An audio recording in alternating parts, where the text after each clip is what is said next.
Hello, my friends, and welcome to a brand new episode with David Gerard. This was an action-packed episode, and David Gerard is an absolute legend in the world of magic. In this episode, we go over everything: intentionality, meditation, creativity, marketing, literally everything that you can think of. It is a 2-hour episode, and it is action-packed. And some behind the scenes is that I saw David lecture and perform at Magi Fest, and both blew my mind. Both of them were absolutely incredible. His lecture was about marketing, and it just hit on all of the right notes. It hit on everything correct. And you guys know that I help magicians with their business, and it just tickled me in all the right places. He gave incredible advice to a room full of magicians, and I cannot recommend his advice and thinking on this enough. And then in terms of the magic, his show was astounding too. It was fooling, it was strong, and he was hilarious and ridiculously entertaining. So I knew I had to interview him, and this was a fabulous interview. This was as action-packed as interviews get. David is an incredible magician in the Bay Area, and you're going to learn so much from this episode that you're going to have to listen to it twice. If you ever listen to episodes of this podcast on double speed, this is not the one to do so, because both him and I talk a lot about a lot, and we talk fast, and it is amazing. I hope you'll love it as much as I do. Here it is, a wonderful episode with the one and only David Gerard.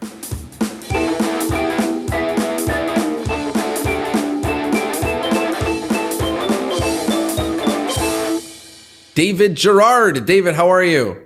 I'm amazing. How are you?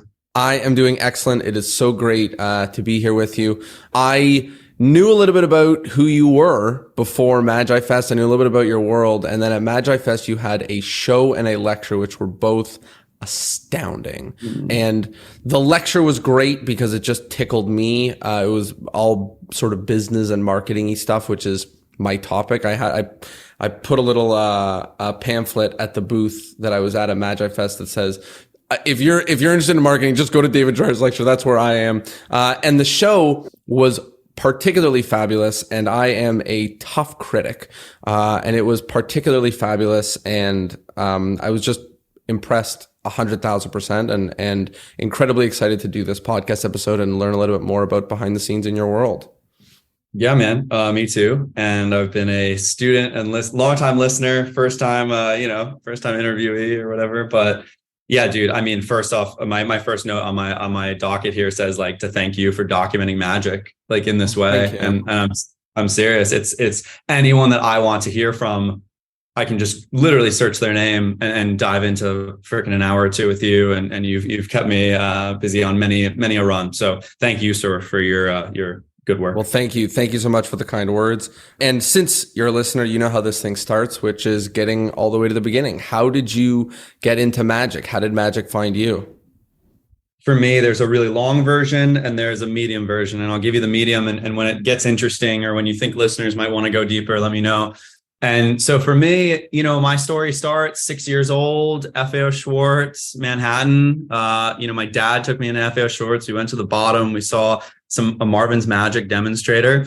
And I think that's a pretty traditional story. But for me, the key difference was, and I tell this to folks sometimes after shows, my dad saw this coin trick and he was blown away, and he made a choice that day to be amazed. And he made a choice not to reach out or grab or try to pull it apart. And so I think my first experience with magic was my dad living and breathing in the feeling of being fooled, right? And joining in that with his son. And I think this goes quite deep, quite fast, but it was like, that was a moment when me and my dad both looked at the world in the same way. Whereas this man who always had the answers, right, for me, suddenly was fooled by, 4 pennies turning into 4 quarters. And so I don't know if you and I would be on this podcast this morning if he had made a different choice, or if he, greeted mystery with anger. But anyway, man, I mean, so that was FAO Schwartz, right? He buys me that trick. I learn it in the back of the car.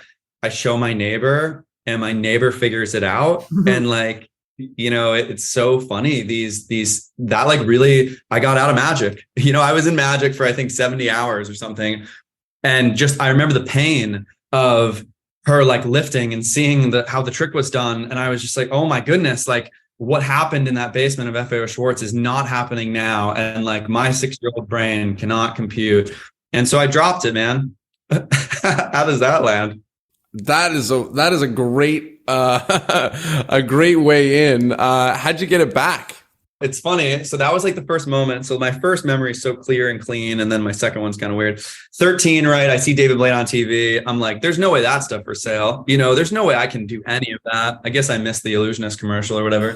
So I was like, magic's amazing, but like I couldn't do that. And anything that I had was like, tinfoil cups and balls. And I had no concept. And then when I was 18, I was at Penn State and I went on my second night, man. I went to this barbecue and this guy, his name's Nathan Kepner. I owe him so much. Nathan Kepner was a former like youth magician of the year from Lance Burton and stuff. Incredible dub act, incredible stage act, highly original. He's in one of the documentaries about like youth magicians and he's doing like close up magic, like all the great stuff, a lot of the Blaine tricks, right? David Roth coins across, right? Card to wallet. I was like, this is nuts. How is this 18-year-old who's at school with me doing things that were on ABC primetime? Long story short, I say to Nathan, like, I would die to learn this stuff. Takes out a business card, writes expert at the card table on the back of it, hands it to me and is like, we meet every Wednesday. Like, good luck. Yeah, man, that was the start of 4 years of just falling in love with magic over and over again. And every weekend going to parties with Nathan and learning and Nathan watching over my shoulder. And, him and I don't keep up as much anymore. He's in New Orleans. He's a professional magician, juggler, variety artist. But like, that was it, man. Like I got really lucky to have someone bring me in like that and to have someone pause me. And I remember one night, he's like, dude, let's get in front of the mirror. You got a nail French drop. Like, yeah, I was trying crazy stuff, right? I was just in the house of magic, grabbing things off the shelves and I didn't know the order. And so that was 18 to 22 with Nathan. I'll say that there was a point where Nathan wanted to do a stage show for everybody. He was like, I've got my dove act, my manipulation. So you can't touch any of that, gently, right? He was like, what are you going to do? That's interesting. And at the same time, Banachek came into town and Banachek did this lecture. And I'm like, what is, I'm getting fooled by all the hits, right? I'm living in this space of, is this real? Is this mystery? What's happening here?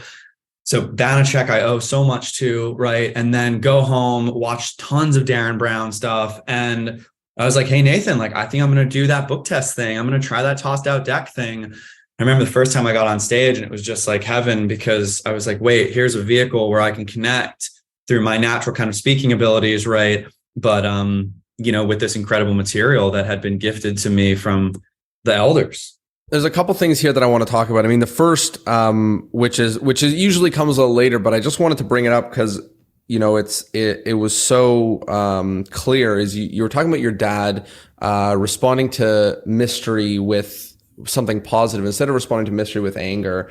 And I think that it's really interesting because I'm of the belief that magic isn't naturally a good feeling. Like it's not naturally a good feeling to be fooled. I think sometimes depending on the personality type of the person that is being fooled, it can drive them upset. We've all heard people say like, I feel stupid.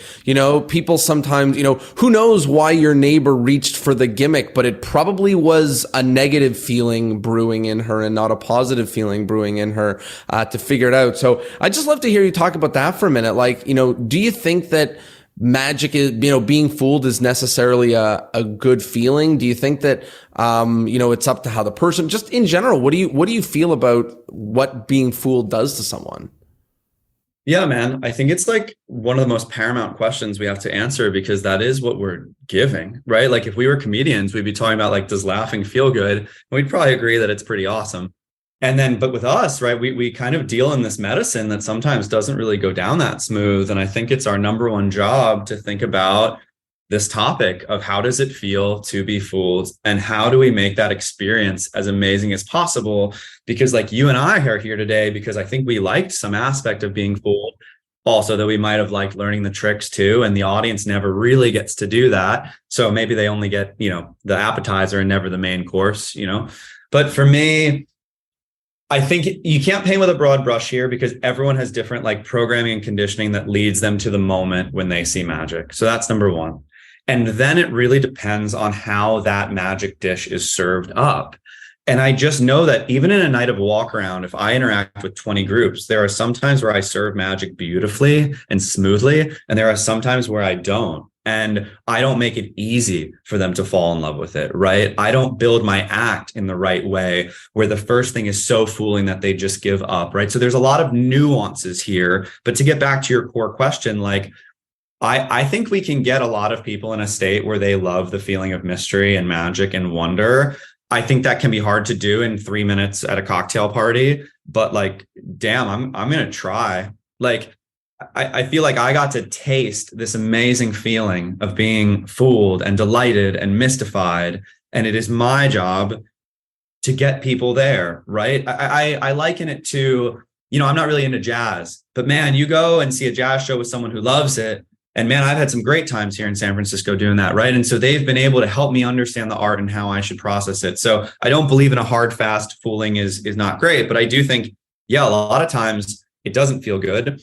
And we have to think that, like, in most situations in life, knowing the answer leads to a reward. In most situations in life, you want to look smart in front of your peers. So we come in and we say, this is totally different than what you're used to. And like, I'm in Silicon Valley, right? Where like the answer is the thing, right? Like, you Google that, you ask your chat GPT, right? Like, we're rewarded.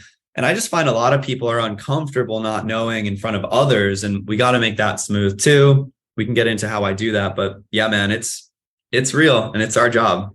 Let's return to that in a bit, because I think that it's interesting, particularly with respect to, where you live and the variety of people that you find there. One thing I'm always interested in this podcast is the journey, and particularly the journey that takes you into both the one that takes you into doing this seriously and the one that takes you into doing this full time. And the full time one comes a little bit later down the road. But, after that show, how did you internalize what you were doing in college versus like liking magic? And how did you internalize like wanting to do this professionally, or at least wanting to do it for money? Or, what did that look like for you?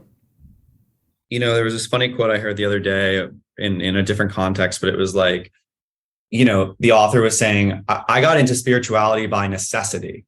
It wasn't like by me thinking about it artfully. And magic's the same way. Like for me, like I got into magic kind of by necessity. Like for me, and I think the more open I am on this podcast, the easier it will be for people to relate. So like, I didn't drink alcohol until I was 26 years old.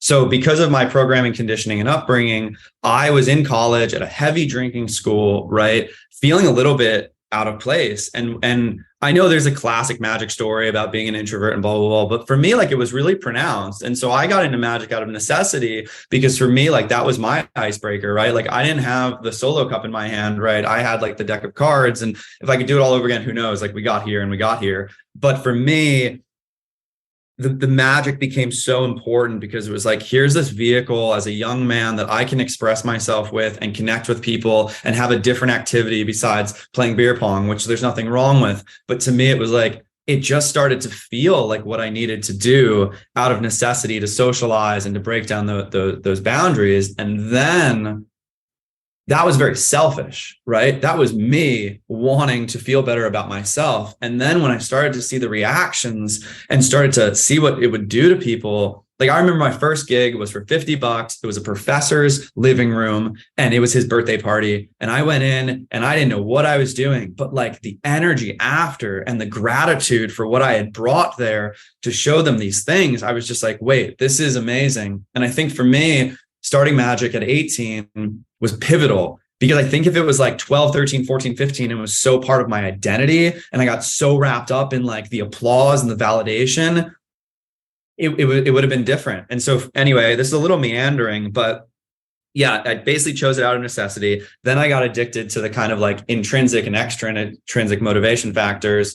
And from there, we can dive deeper to what happened. But man, we were out every weekend doing these shows, getting better, improving, and it felt incredible. Help me understand what you mean by that. Doing these shows, was there a public shows you guys were doing? Were you gigging? What did that look like? Yeah. So basically it was like we would do, if you had a Boy Scout troop, man, we were there, right? Like Boy Scout, 4-H, whatever. And then we would just stand in the student union at night, or we would find frat parties and say, hey, we'll come for $20, or we would stand on the street. I mean, it was like there was a convenience store at a really busy intersection, and we would just start doing street magic and alternating. And we would like tag each other in and out. And this is not just me and Nathan, Eric Hugh, who's based out of New York now, Chris Ruggiero, based out of Atlanta. I mean, this was fantastic. This was a group. This was a crew, and we had like a variety show that we would then do at the student union. And so there's a lot that we could get into, but essentially, yeah, it was a core group of people who wanted to bring, mystery out there and improve. What was the next step from there? Because, you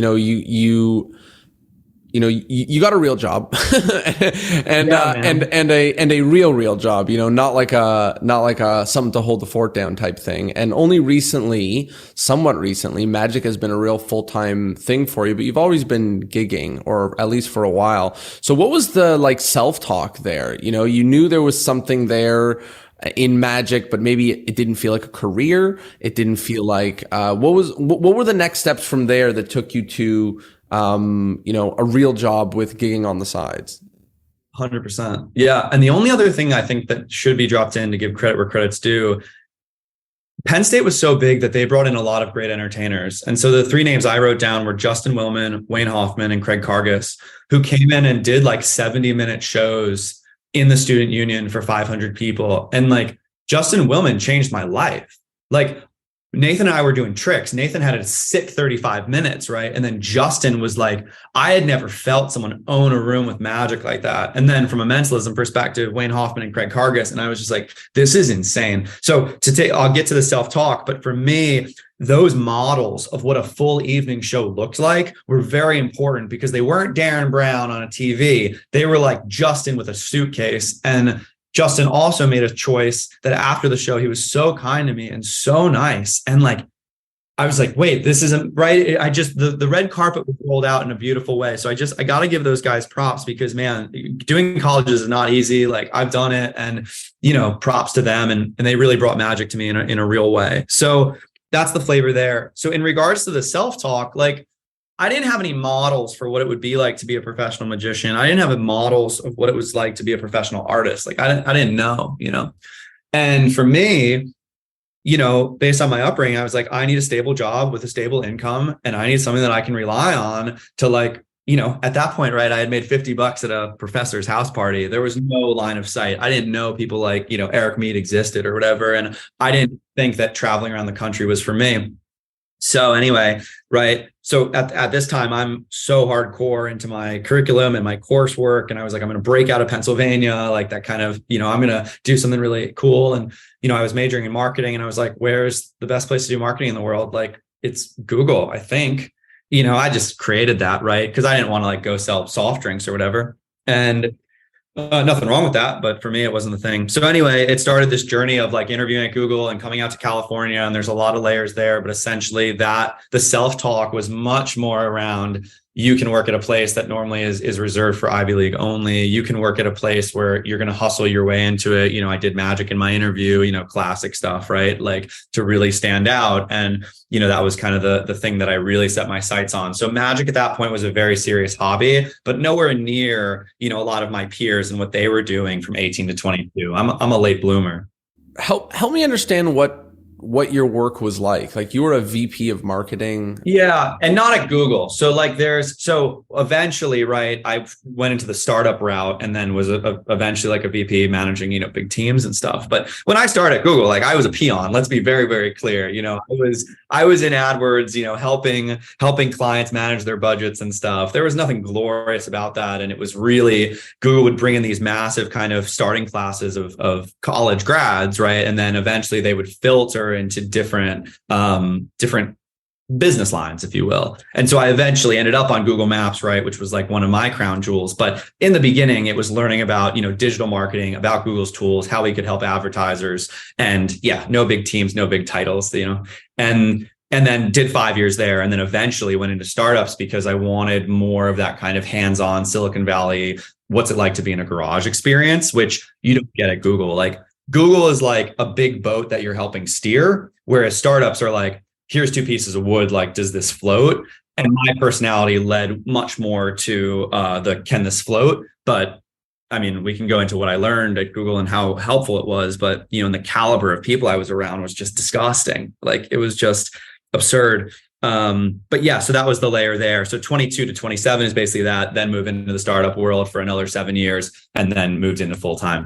I just want to better understand, especially for us in the never had a real job world, it's very hard to actually understand what some of this work entails. And I think I understand what it is to help with AdWords and I don't quite know what exactly you did with Google Maps, but certainly onto the next phases of helping a startup with their marketing. I know how I helped the startup of myself with my marketing, but I don't know what does that actually entail? What did that job or what did that sort of work look like?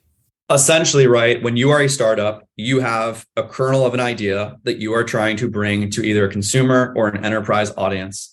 And what you need to basically get to as fast as possible is product market fit, which is essentially feeling a pull from the market that this is something that they really want. So what normally happens is a founder or two founders or three founders, right, raise a small amount of money, right? We're talking sub $1 million. They get a crew together of 6, 7, 8 people. So you've probably got 3 engineers, right? 1 business person, 1 marketer, that would be me, right? Maybe an HR person, the founders, etc.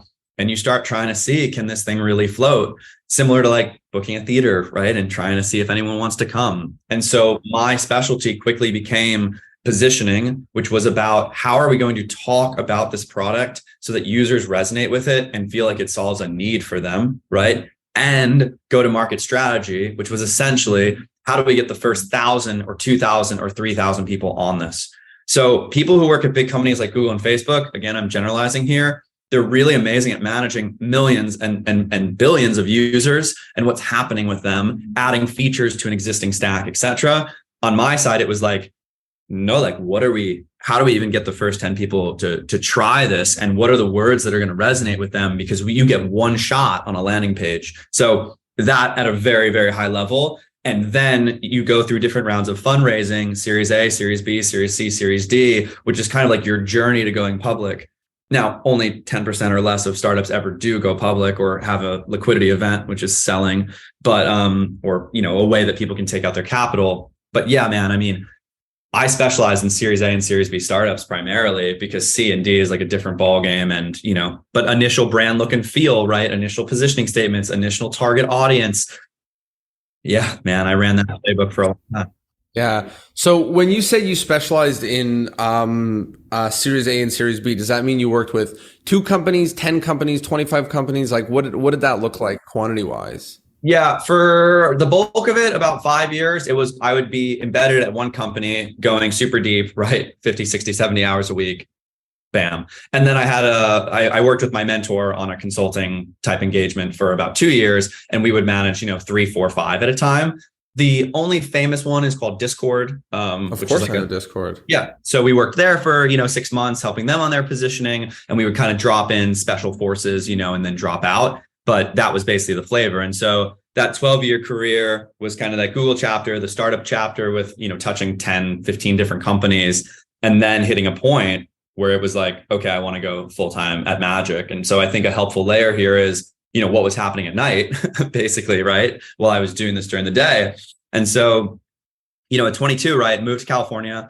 I found this thing called the Magic Garage, which was started by Will Chandler. The key names there are Theron Schaub, Rahul Srinivasan, John Bodine. These people who were meeting every Friday, working on their craft and working on their magic. And I was just oh my goodness, this is the Penn State magicians on steroids. And we started doing that. I started, getting gigs from work where someone would see me at a Google happy hour and then book me. And you can imagine that plan, but it started to really steamroll. And I started to book a theater in Palo Alto, and I started to do, 1, 2, 3 shows a month and bring in different guys like Ryan Kane or Theron Schaub, right? Or Ben Simon from LA once we started jamming, and just kind of built that up. And so when I'm 22, I'm doing I don't know, 1 gig every 3 months, right? And then when I'm 23, it's 1 gig a month, and it's scaled until, I was doing 100 or 150. And I looked at the day job and I was this is not sustainable. But it took a decade. And it took a decade because living in the Bay Area is insanely expensive. And I never felt safe pulling the trigger. And I had a lot of like identity stuff around, working in these startups was a huge part of my identity and my self-worth. And I had to self-validate instead of externally validate. And, it took a lot of years and a lot of therapy to get to the point where I was like, okay, I can do this financially, emotionally, physically. Yeah. I mean, it's really helpful, especially because, a lot of the times it is sometimes the financial aspect that makes us afraid to make the jump. But a lot of the times it's the other bits and pieces, especially identity, when we're switching from one career path or one project to another, especially if it's taken up a big portion of our lives, it's really hard to let that go, and to move on to another chapter. There was something that I wanted to chat about as maybe a nice transition to the next portion, which is that, when I speak with magicians, and especially, I work with a lot of magicians, helping them grow their business. And one of the worst unwritten agreements among magicians is that the way that you grow your business is by being awesome. And of course, being awesome is a great way to grow your business, but you actually need to focus on lead gen.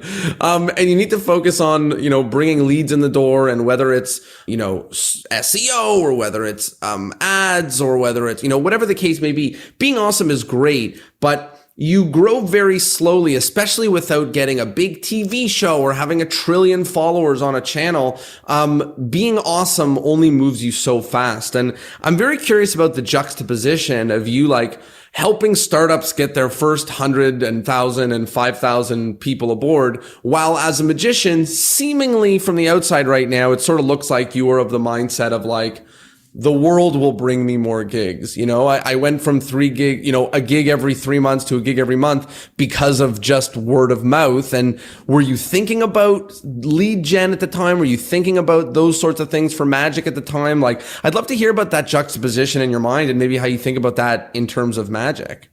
I think being awesome can work depending on what your goals are and what your revenue threshold is. So for me, if I wanted to make $5,000 a year, being awesome is enough, right? Same with you and probably most of the guys who come to you, right? It's like, cool, do one gig a month for $500 or whatever it is. Being awesome is enough. I think the thing is, when you set these revenue thresholds where you're trying to basically beat your day job, now we're in a pool where being awesome is not going to be enough, to your point, right? We're going to have to diversify, because what we would call it in the startup land is the viral coefficient, which means nothing. But what it means is it's like for every one person who downloads, how many people do they tell? A classic example from the Uber days, and I don't know if this is like Silicon Valley lore, but for every one person who downloaded, they would tell 13 people about it who would download because of their referral codes and because they loved Uber and it was so amazing. So now, if I get Jonah for $20, I'm now getting 13 more people, right, for free.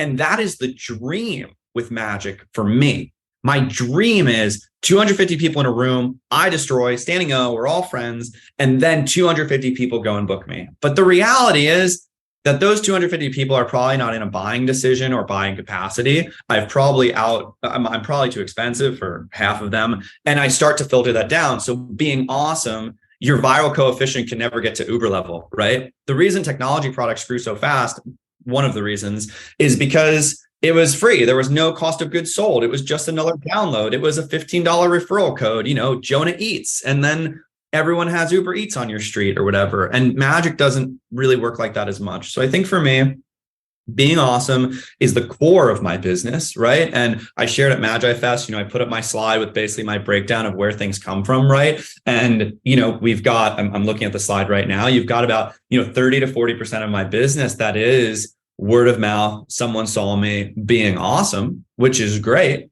But that relies on them having seen you. And I think what you're getting at is top of funnel and getting at someone just typing in magician or someone typing in mentalist or going on Yelp or Google reviews, and you have to play there too. And so for me, I try to have a semi-diversified marketing mix across a few channels, which are Google ads and organic, word of mouth, people having seen me. I do a little bit of Yelp.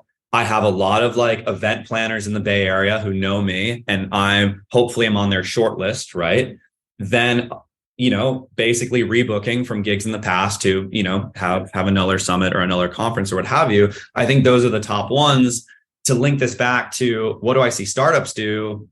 Well, the startup game is a little different because you have what I would call fire starters, and then you have like gasoline. These actually aren't my words. There's a lot of like nomenclature in the startup world, but your first 100 friends who download Uber are very different than when you start doing paid marketing, which is very different than when you have referral engines, right? And so what I've seen over time is people start normally with friends and family, right? Try this app, download this thing, go to this website, and then they find one key channel of leverage, whether that be PR or content or SEO. Most of the magicians I talk to, it's more diversified than that. Like they really are 4, 5, 6 channels, and depending on their business. So that was a lot. Let's pause for a second. Like what landed there? What felt, hit me. I mean, there's a lot great there. I want to maybe go deeper on a couple things. So first, talking about magic, like what,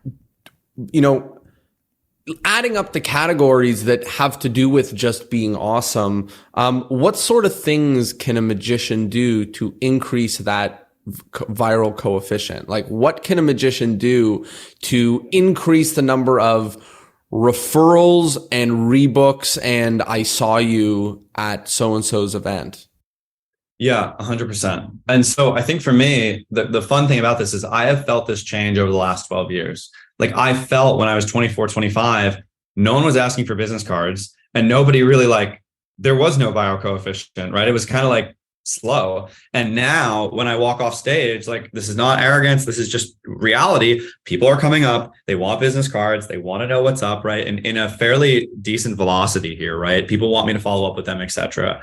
And so for me, you have dozens of podcasts about this topic, but it's how is the show something that people are going to want to talk about and share with their friends, family, colleagues, coworkers, etc. So there's a ton of great marketing books on this, Average Doesn't Sell, and This is Marketing from Seth Godin, and it all can be summarized by, in the old days, there were 4 channels, and we sold products. We sold average products to average people. These are Seth Godin's words, right? And now it's way more, what's the right word? Fragmented. It's harder to reach these people, and average doesn't sell because there's a lot of average. I don't know if you're into cold plunges, but there's 8 of them. It's really hard to stand out, it's just think about everything from coolers to phones to watches. There's so many things craving my attention. So that means that I have to break through at a crazy level with my show or app or website for people to actually take notice. And this is where I steal from Silicon Valley, which is this idea of 10x value. And 10x value for me means it's 10 times better than the competing solution.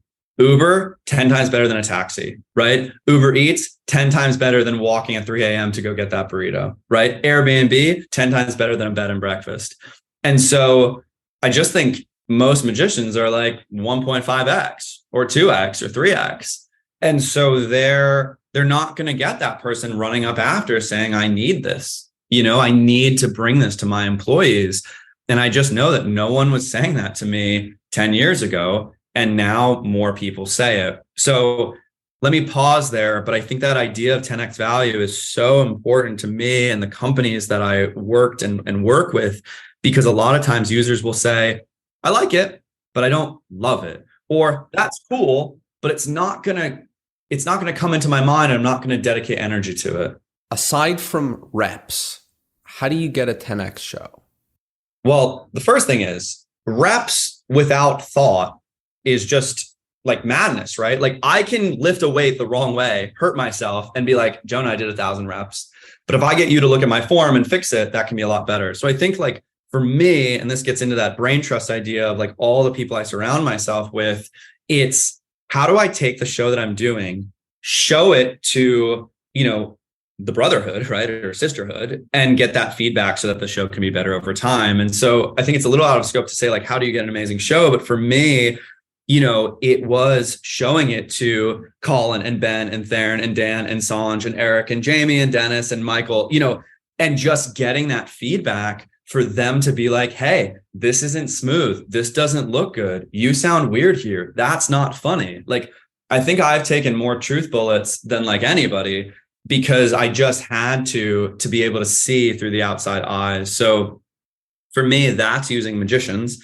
And then I think you can use the audience. And so like, I'll give you a great example. I did this show for Google once. I do Bob Cassidy's 3 envelope test, right? It's classic of magic, fourth dimensional telepathy. And afterwards, this guy comes up to me sheepishly and he's like, hey man, I think I figured that out. And I was like, oh, that's amazing. And like, he shared with me his theories, and it doesn't matter if they were right or wrong. What matters is he wasn't having a 10x experience because like he had figured some stuff out. And so I need to go home and figure that out because there's so many vectors that need to be amazing. Your show needs to be fooling and fast and funny and, like all these different things. That's how you get to 10x, by looking at all the different bricks that make up the wall and saying, how do I adjust all of these different pieces? You mentioned the brain trust. I know you have a series of people that you run your show by, you run your material by. Is there a format? Is there a, we meet on Wednesdays kind of thing? Is there a any sort of group dynamic that is naturally built in, or are you just making a dozen phone calls every month or something like that and going through it one person at a time? Yeah, that's a great question. So I think for me, one of the things that my buddy said the other day was like this idea of zones of genius. And I don't know who coined it, but everyone has their own unique zone of genius. Everyone has their own unique specialty. And so doing something like on Wednesdays, you get my show, I just don't think is going to work. And what I learned from startups was, man, like, you got to be able to find the person who's best in the world at go-to-market and best in the world at the App Store and best in the world at Webflow and best in the world at podcasts, and then ask them specifically about that. So I don't think it makes sense to go to Aussie Wind about Dove Magic. And I don't think it makes sense to go to Jamie and Swiss about, well, actually you could go to him for a lot of stuff, but like, so for me, what does it look like? Let me be very concrete here. If I have a mentalism method question, Colin Cloud, game over, right? Like, and we haven't talked about Colin yet, and we can more, but like, he's all over my show. And for me, when him and I met each other, I was like, whoa, like my biggest vulnerability and missing piece is like mentalism methods and thinking about that. And then what he saw in me was something that he wanted, and we did that kind of like trade. If I want a magic method, I mean, it's freaking Ben Seidman, right? If I want to think about something that's going to go in a keynote, it's Theron Schaub. If I want to think about some theatrical artistry, right, it's Dan Jasperson. Like close-up stuff, Sanj Singh, who works the Speakeasy in New York, all the time. And Eric Mead's been super impactful. Or if I want to do something that's totally outside the box, I call John Bodine. And so like I have specialists on my bench in all of these different categories and call them at different reasons. Like one of the best magic marketers is Kevin Blake. And like, I go to him and I'm like, his stuff looks sick and so clean. And I'll be like, what do you think about this poster? And so that's the jam. And it's a two-way street. Like, I hope these people get benefit out of me as well. But so yes, to answer your question, the show does not go out every Wednesday. The full show has gone to Ken Weber, and it's gone to Eric Mead, and it's gone to Colin, and it's gone to Ben, and Ryan Kane. And then it's like, line by line by line. But sometimes it's just like, dude, Colin, like I was in this banquet room and like 3 people were behind me. So like that peak didn't work. Like, what would you do? Like, I think people would be blown away if they saw like Colin and I's text thread, because it is like video from banquet halls being like, how would you play this room 20 minutes before I go on? Like, it's just that in the weeds, right? It's, even, oh my God, like Ben and I wrote some script the other week where I was like, hey, this is a weird room. I've done it twice. What joke would you drop? He gives me an idea. I'm like, ooh, that's Ben, not me. How do I change it? Anyway, it's collaboration, 101, but dude, it's awesome. I think one thing that you're really revealing, especially for myself, is, first of all, I sort of made it a little hard for you by saying ignoring reps, because that's obviously like a big part when we started this conversation. But the combination of reps and, endlessly seeking criticism is something that most of us don't do. And maybe most of us do maybe some of us do one of them. Like, I get by on reps. To be totally honest, like I get by on reps. I get feedback. Sometimes I'm very lucky to to work with Ben, and him and I perform before and after each other at a lot of gigs. So we're just always giving each other feedback, but it's one person, and it's often like, unrequested feedback. He'll go, you did wrong, blah, blah, blah. Okay. And just goes in my head and okay, got it. And it's really different from saying like, hey, what would you do about this? And doing that all the time. Yeah, man. I mean, there's so many things in the air that I think are worth picking up. So like one thing I want to highlight, and one person I want to highlight, is Andrew Evans, who runs the Magic Patio here in San Francisco. And he has really taken on an incredible role in my show because he runs tech for it every week. And then him and I sit down and talk about it, and he's just been like, Colin hasn't seen my show live that many times. So Andrew's picking up on things that would have been impossible for other people to pick up on. But like, I think I've been blessed that like my friends know my show. Like, it's not like they just know what tricks I do. Like, they know the grandma story, and they know the Alzheimer's presence, and they know the confabulation, and they know welcome to the show. Right. And so that's a real gift for me, because then they can help me choose on an outfit without flying blind. So like, that's number one that I think is important. And it's like, what friend can you get at that level of depth? It's hard to do, but like, you can do it. Number two is like, your idea of reps is so real. But what's funny is a lot of younger magicians come to me and they say, I can't get on stage. Like, I can't get my reps, not because they're scared, but like, where do I go? Like, San Francisco right now is at a dearth of open mic nights, and it's really a bummer, right? And so for me, if I'm trying to advise a young person to get stage time, it's going to be really hard. So what that means is we're going to have to be even more observant about the footage we do get. We're going to have to treat it like gold, because we're not going to get, when I was 19, dude, I was getting up like, 2 times a week. When I lived in London, man, I mean, 3, 4, 5 times a week, Colin gets the footage from the GoPro and we are jamming. Now I might be lucky, a new person might be lucky to get 1 15-minute set a month. And so that means we got to milk it. We got to go line by line, because we're not going to get that many shots on goal. So I think that's real. And then the last 2 more things, because you teed up so many great things. We use the word criticism there. And I think that was a play, and critique. And for me, it's more about feedback. I think like you and I offline were talking about how I was so hard on myself in these early days. And like, I was so embedded in criticism and critique. And like, my teams at Google, believe it or not, were like really hardcore. Like, I had managers who like that was the style, right? And especially in startups, it's hustle and grit and grind. And that is fun in its own way, but also toxic. And so for me, I've tried to move more towards this is feedback. And how is David Gerard a separate entity from my ego, so that I don't get so tied to the feedback where like I'm super hurt because of, a note on my acidus peak. Trying to disconnect a little bit from your show, like it's the product. So trying to disconnect a little bit with it, and knowing that commentary about it is commentary about the product and not about you. And like, thinking about it in terms of like, to put it simply, like an app, like thinking about it like an app. Like, I think I'd be a lot less hurt if somebody gave me notes on my app than if they did on my show. It reflects a lot.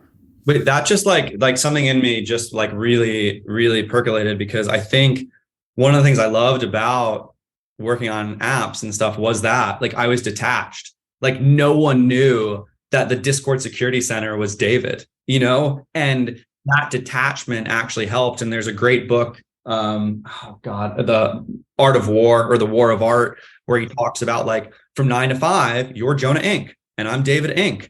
And don't take this shit personally, and then go home. You know what I mean? And don't attach so deeply to it where now like your whole night is wrecked because someone said that like you were arrogant on stage or whatever. Like, take the note and move on. So that really does resonate with me deeply. And then I think the other thing is being gentle on like, at the end of the day, right? Like, you only have yourself to look at in the mirror, and you have to say, am I doing my best? Did I give my all? This sounds like a 3rd grade softball team, but it really is true. Like, those audience members are not going to follow me home. I'm going to have to look in the mirror and be like, am I doing a solid show right now? Am I trying my best? Like, without burning too much. And so a lot of that resonates. And then I think the last thing is, this is what I've been guilty of, taking feedback from too many people. And when you take feedback from too many people, it becomes very watered down and you lose your vision and you lose your kind of unique genetic expression, if you will, that's only Jonah or only David or only Bob or what have you. And I think if I could go back and tap my 25-year-old self, dude, I was getting feedback from everyone and it was too much and it was too hard. And David Stone, I could go off on in a great way because he changed my game in a lot of ways. But he did a lecture and his quote was, take advice from people you want to end up like. And that was helpful for me because I started to say, well, hey, is the guy who's a sleight of hand gambling expert, do I want to end up like him? Like, no, that's not really my jam. Like, I want to end up like Aussie and I want to end up like Ken Weber and I want to end up like Darren. And so that advice is going to be through a different filter, which will be helpful for me. And also having the foresight to say, well, like, you know, John Bodine is one of my best friends and is incredible. He didn't decide to be a professional magician, but like, I still want to end up like him on certain vectors. And deciding where those specialties are can be really helpful. So that's that. And the last point there is you don't want your vision to be so muddled down. And there's times where David has to retreat and David has to say, we've heard from the crew, we've heard from very smart people, and now I make a decision for my show based on me. Based on 5 minutes of silence and thinking about what do I want to express, because that joke isn't for me, that method isn't for me, this doesn't feel right. And that's what I'm growing into, I think, over the next 10 years, which is really around like, we've read the books, some of them, we've gotten a lot of input from professionals who are amazing. And now it's like, what do I want to share? And what's my vision? You know, obviously Delgadio comes to mind, right? Where it's like, that wasn't watered down, you know, that was him. That was his essence. But I know that he had collaborators. And so that balance is huge. But I see so many startups get murdered by the feedback from users, and the feedback pulls them in 100 different directions. And then they actually lose their core essence because they're trying to please everybody. Yeah, it's incredibly helpful to the advice of not seeking feedback from too many people. And also that advice that I've always loved is like, you know, I've heard it in a slightly different way than what you just described, but, you know, only take advice from people who you trade places with. But it's the same thing. And I think it's really helpful because, lots of people will share their opinions on stuff, you know, like, there are people in my life who certainly every time I do a show, they give me advice and they don't know anything about this and they don't know anything about this. And I listen, and sometimes it's, you know, sparingly, but sometimes it's helpful. But most of the time I just say, got it. Thank you. And move on. I didn't learn that skill for a long time. And I kind of held everyone's opinion in the same regard. And it was just, I had like 20 directors at one point and it was really, really hard. And yeah, man. Yeah, I can imagine. You know, one thing that you brushed on earlier that I wanted to return to is you talked about being hard on yourself. And I think that, you know, obviously it's easy to say that your show is your show and it's not you. And it's easy to say things like, I'm getting better, I'll be better in 3 years than I am now. You know, all these things are easy to say, but there's a lot of reasons why we can be hard on ourselves. And I think, you know, even offline, you mentioned to me that this was something that you would tell younger magicians, or you would, you know, tell your earlier self. What kind of wisdom do you have on not being hard on yourself, or at least how to converse with yourself without it being, you know, so painful? You kind of have a limited amount of energy. And what's funny is if you spend that energy like beating yourself up, like you're kind of wasting your hit points, right? Versus brushing yourself off and getting back, right? Like imagine you and I are learning how to ride a bike and we fall off and then we sit for 7 minutes, like being hard on ourselves. Like it might make more sense to like ground yourself in the moment and have that sadness, but then also try again. And so for me, like from a pure mechanical energy standpoint, I don't know if spinning for 30 minutes is really gonna be the right way to spend energy. So I think that's like that's number one. And I just try to balance the pity party with, hey, the next show is going to be amazing, right? So I think that's number one.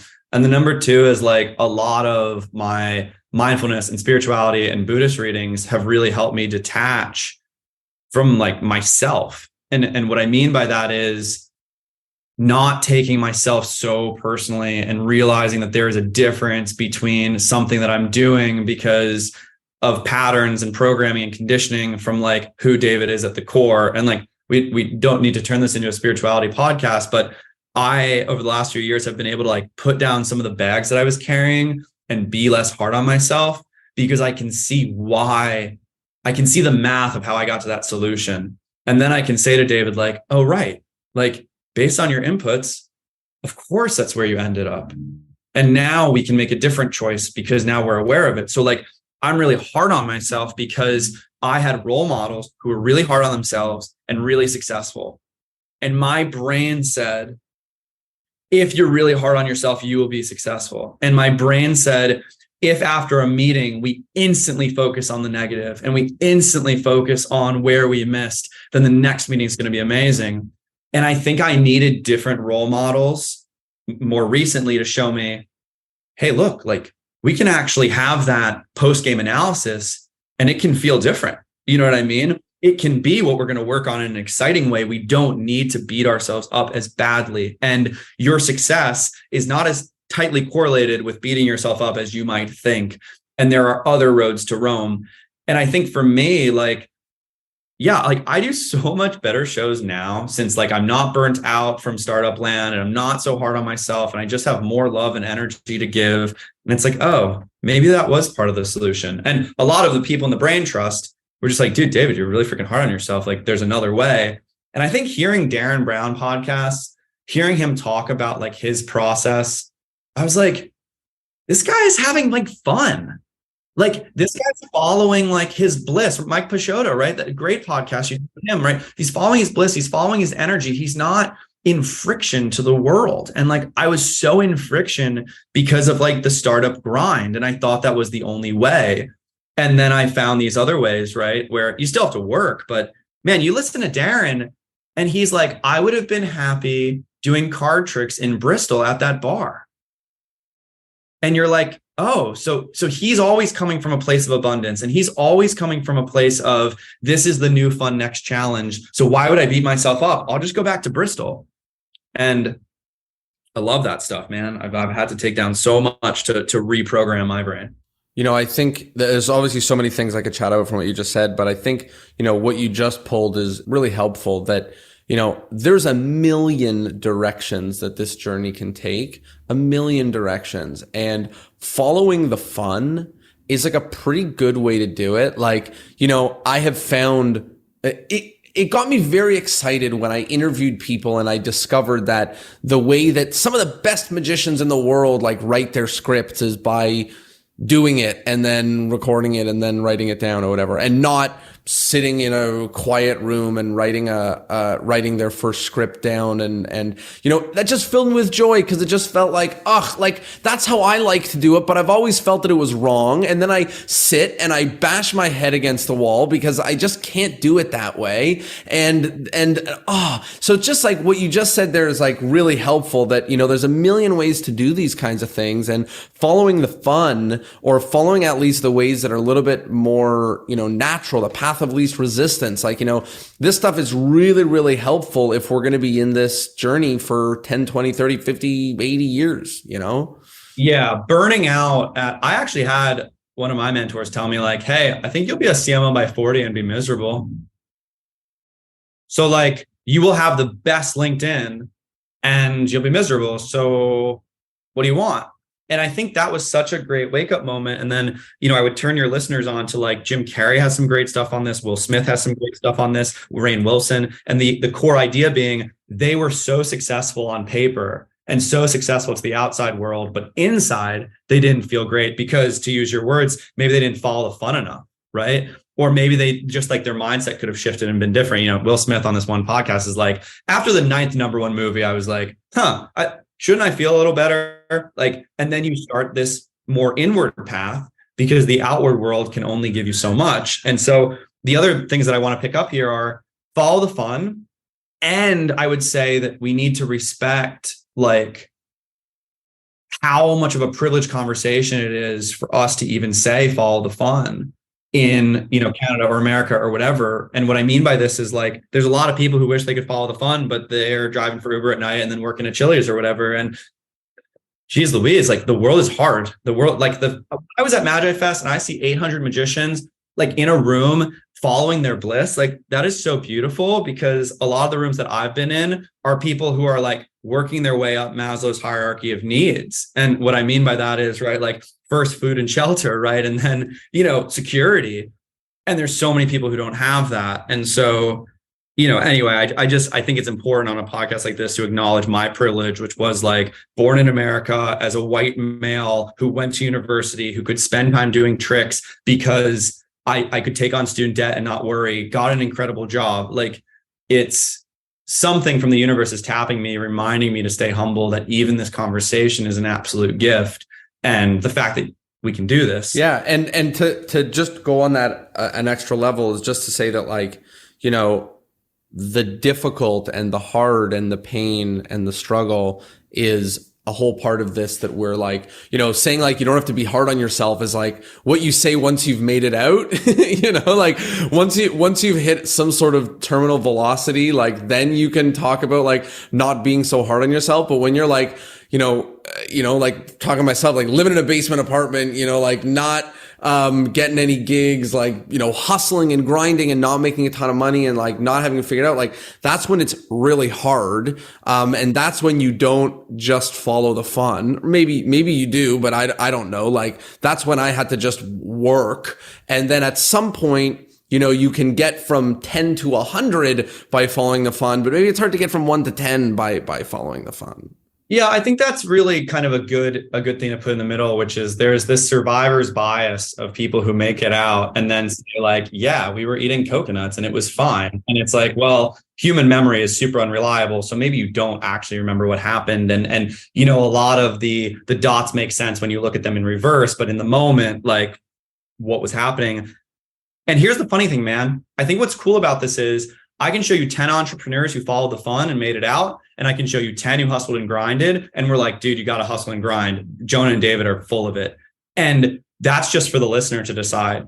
Like the listener can decide their balance of fun and bliss with their balance of hard work, mixed with luck, mixed with talent, mixed with strategy. And like everyone gets to follow their own path. And for me, when to go back to the hierarchy thing, like I did not feel comfortable focusing on magic until I had a certain amount of money in the bank and knew that I'd be able to feed, my family. And I didn't feel comfortable just following my bliss because I saw a lot of artists who were following their bliss, but then were really stressed about financials. And, I've had some great mentors like Bill Hers who just kept me on a track of like, hey, look, like there's going to be a balance here. And I've been trying to strike that balance, and it's not easy. In terms of the show, there's two topics I want to chat about. The first is intent. I know this was sort of a topic that you wanted to chat about, but I think from my perspective, I put a note here for myself earlier, which intentionality, which is very funny that you had mentioned the word intent to me, and I had previously written intentionality. And I think that when I was watching you perform, it felt like, I want to say felt like you wanted to be there, but I feel like I could be even more specific than that. Like, you had the energy for what was going on. Like, partially the speed in which you were talking, but more the speed in which you were talking was a result of the energy in which you were bringing. And it just felt like you wanted to be there, and it felt like you wanted to be doing it. And I think we feel that as an audience. And I know that wasn't exactly what you were talking about with intent. Maybe there's a lot of overlap, but I think for me, like, it just really showed that you wanted to be there and you wanted to be performing and you wanted to be entertaining.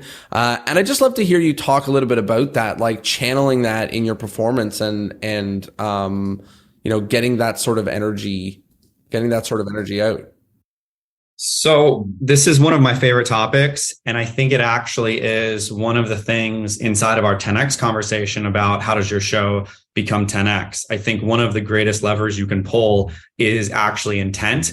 And look, like we focus so much on the methods and we focus so much on the tricks and so on and so forth. And there's just not a lot of chat around intent and why we're actually there on that stage. And magic's really hard. I mean, you're focused on 1,000 things, but here's one thing that I think we should kick back and forth. So The reason why you felt like I wanted to be on that stage is because I did. And because there was nowhere else in the world that I would rather be than right there. The same way that I hope that people can feel in my voice that like, I've been looking forward to this podcast for weeks. I've been thinking about it and there's nowhere else I'd rather be. So my intent is very deep.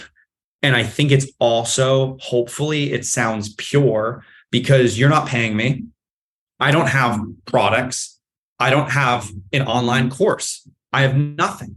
So my only reason to be here today is mostly selfless because I want the listener to be like, hell yeah, I can use that, et cetera, right? And then of course, like it's cool that my name's on a podcast and all that stuff, but like not as much. So it comes back to intent. And the key reason is like, why are you here tonight? Why are you on this podcast? Why are you calling your mom? Why are you doing these things? And you get to choose, not everyone, but like you kind of do get to choose a bit about like, are you going to be a close-up magician or are you going to be on stage, et cetera? And for me, I want the audience to know that I want to be with them because if they feel that, I will be able to cut above the very transactional basic stuff around money and X and Y and Z.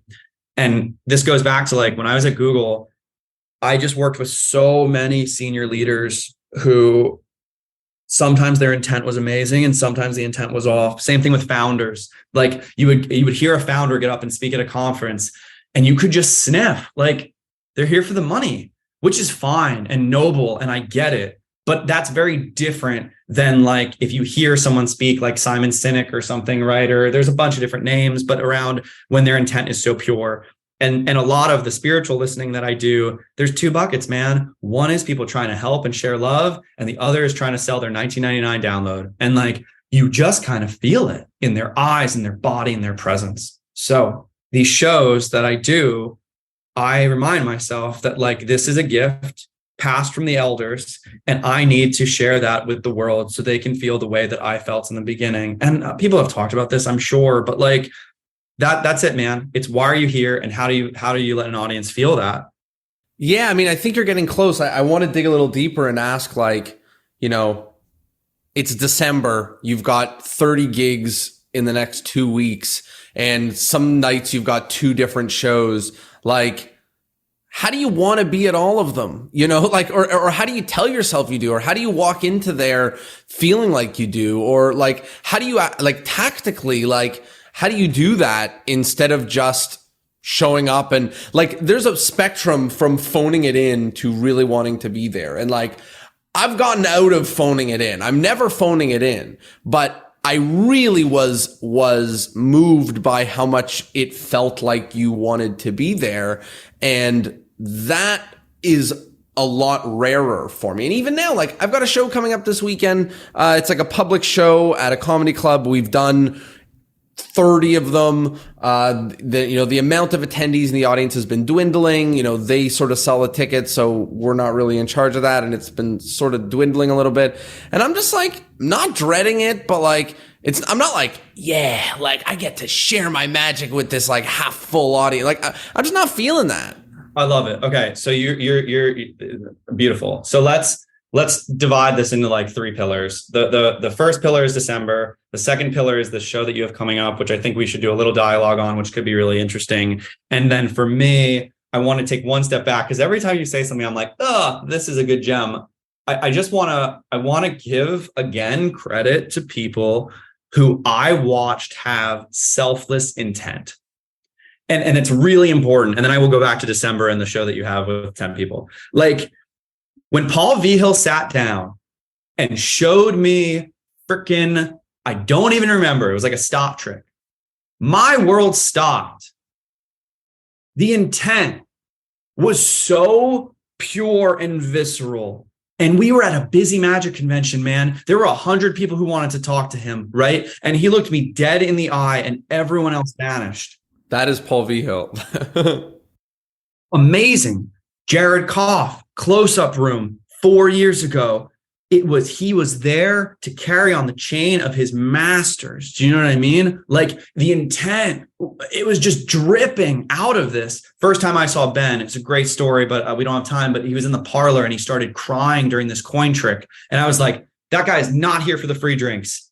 Like that guy is here for this story and for me at this moment. And the same thing from Derek and from Darren. And like the list goes on of just intent and how it felt. And so Andrew Goldenhurst, I mean, freaking A, right? Like, so I just want to harp on that because I am following a model set for me by the elders, which was people will feel your intent and know you want to be here. And in corporate America, the intent is often very muddled. It's fame and money and whatever. So I got very comfortable being in rooms where the intent was off.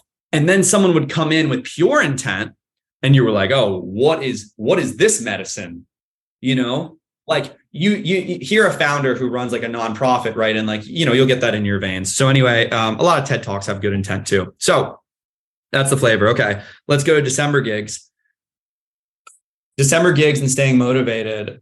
I think for me, a lot of this comes from, you know, in Absolute Magic from Darren, he's got this paragraph that I have on my phone. And essentially it's about reminding yourself that being a full-time magician is an absolute gift and how lucky you are and just bathing in the gratitude. So like I often will read that in the Uber on the way to gigs and it really helps me. The other thing is from Josh J, which is around like someone seeing you for the first time, seeing magic for the first time, someone seeing it for the last time, right? And that was really helpful too. And so I think you just need these tools.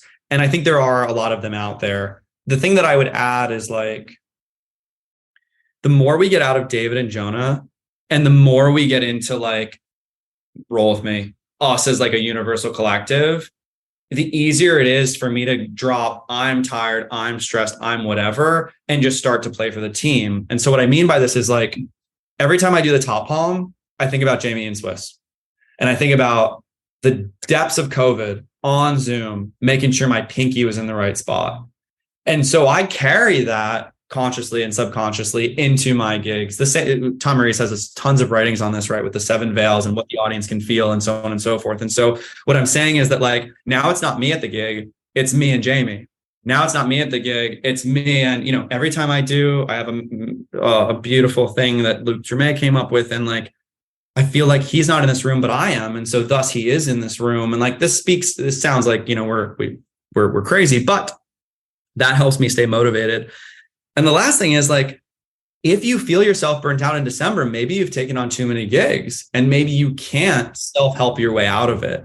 And so I did this really interesting thing with my girlfriend after December where she was like, dude, when you do more than 3 hours of walk around, you're burnt out as hell. And like, you do not look like you're having fun and you come home and you are miserable, right? Or, hey, you had that gig where you had to drive 3 hours, like, ugh, like you didn't seem happy.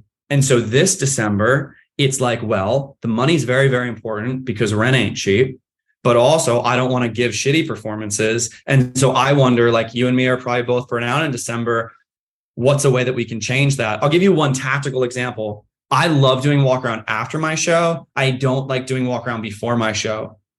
I have just told most of my clients that I do walk around after, and I don't really give them the option anymore. And it's like, it's great now because you walk off stage, you're a hero. You're not cold opening any groups. You walk around like a hero. And that took 12 years to learn. You know what I mean? And so what are the ways that you can maintain your base level so you're not pulling into the dregs? And like, simple thing, man, I used to be really concerned about like dry cleaning budget and spending money on it. And then I realized like, I'm going to do better shows and be less stressed if I'm not ironing 15 minutes before. Like you set up your system so that you can succeed like any athlete would.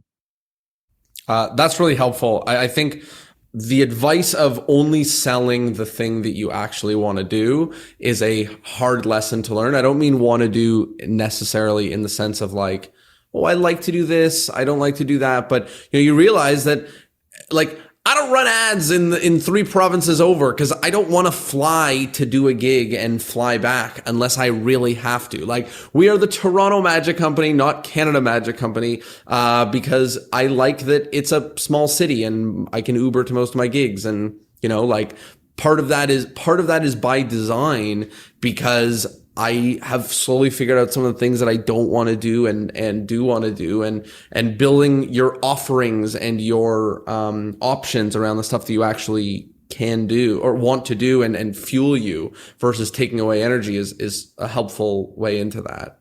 And I think the person who taught me most about this was Colin, because when I met Colin, he was like, walk around doesn't delight me. And this show for 5 people doesn't delight me. And this doesn't delight me. And he just got really clear about his wants, desires, and what was going to make him feel solid, you know? And I just admired this kind of tenacity to move, to will it into existence that doing mentalism for more than 50 people was the jam. And he's just, I mean, really clear intent, like really clear. This is what I want to do so I don't get burned out, because he knows he can do the Edinburgh Fringe 30 nights and not get burned out because he loves doing that. And I think that's where I'm trying to move my business and the shows that I do to where I'm going to walk in and love it. I would encourage you, you know, this thing you have at this comedy thing this weekend, like what would make you love that? Like what's wrong? Is it the amount of people? I think it's, I mean, usually the thing that helps me is I'm like, well, if I'm not pumped as heck about it, then maybe I'll do some new material. Cause that at least gets me like excited in the right way, is to like try something that I haven't done. So that's usually what I do, to problem solve against that. But yeah, probably the number of people, like, you know, a sold out show versus a half full show is like totally real different, you know, real different feeling. So for me, I've had this similar problem after COVID. Selling tickets is harder. We were doing an aggressive schedule at the patio. Some of the shows weren't full. And so I have a choice. I can either do more marketing or we can do less shows. And like we cut a show or two and now the other ones are really full and everyone has a better time. And so there is a way out. And this is when I'll call Colin, Ben, and the crew and be like, hey, I'm not feeling stoked about this show. What do I need to change about my mind? Because Jonah from 10 years ago probably would have been stoked. And so that's our problem, right? And for me, I did a show, it was like only 30 people a week ago. And it wasn't new material for me that got it. It was like, I need to learn how to play this room when it's half full. How do I learn how to treat this audience? Because it's not their fault 20 seats are empty. It's not their fault. And that show was a banger because I just reframed. And it was Ben who freaking gave me a voice memo. And he was like, dude, these people are giving you their freaking Friday night. Like, come on, man. They could be anywhere. There's new Netflix specials. And this goes back to intent. Is my intent that I'm a diva thinking about myself, that I didn't sell tickets? Or is my intent, there's that freaking person who's never seen mentalism before? It could just be them.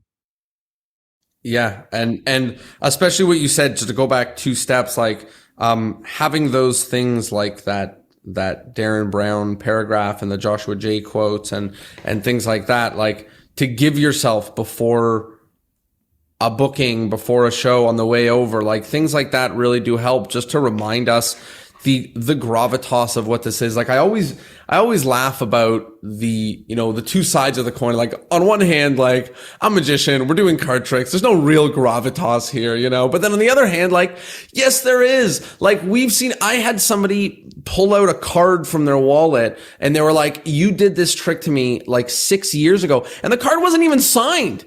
It was just a card. And I was like, that's crazy. That's crazy that you just had a loose 6 of diamonds that you've been carrying in your wallet for a trick that like, I like almost embarrassingly don't remember. Like, I don't even remember who you are. Like, and so I'm like, could you like retell me the story of the trick so that I can like be with you in this moment, like for a second? Because I don't even think I gave you I would never give out a card that wasn't signed. Like, doesn't even make sense. But I'm like, that's crazy. Like, you know, that's wild. So I think when we do this a lot, we fall into the, you know, it's just tricks. It's just magic. It's just a show. It's just my show. And like, we have to fight now to inch our way back into, you know, like it's important if you make it important. It's the best night of their year if you make it the best night of their year. Like, you know, and that, you know, like you said, when you're, you know, grade 8 dreaming that this is possible, it has this gravitas and it has this importance to it. And somebody wants you for a show and it's like, oh my God, you're thinking about it for like 6 months that you're going to be performing on a show. And then you perform your 1,000th show and the next one like doesn't even hit you. You're like, oh great, another show. And I think fighting in that direction is not only important, but also like makes life more meaningful, right? If you're going to do 100 shows a year, they could be 100 boring shows that are work, or it can be 100 exciting, impactful, important nights. And that's just only about how you treat it. Yeah. I mean, there's so much here. I think the last layer on my end is, this isn't my opinion. This is like truth. Like we didn't evolve to be happy.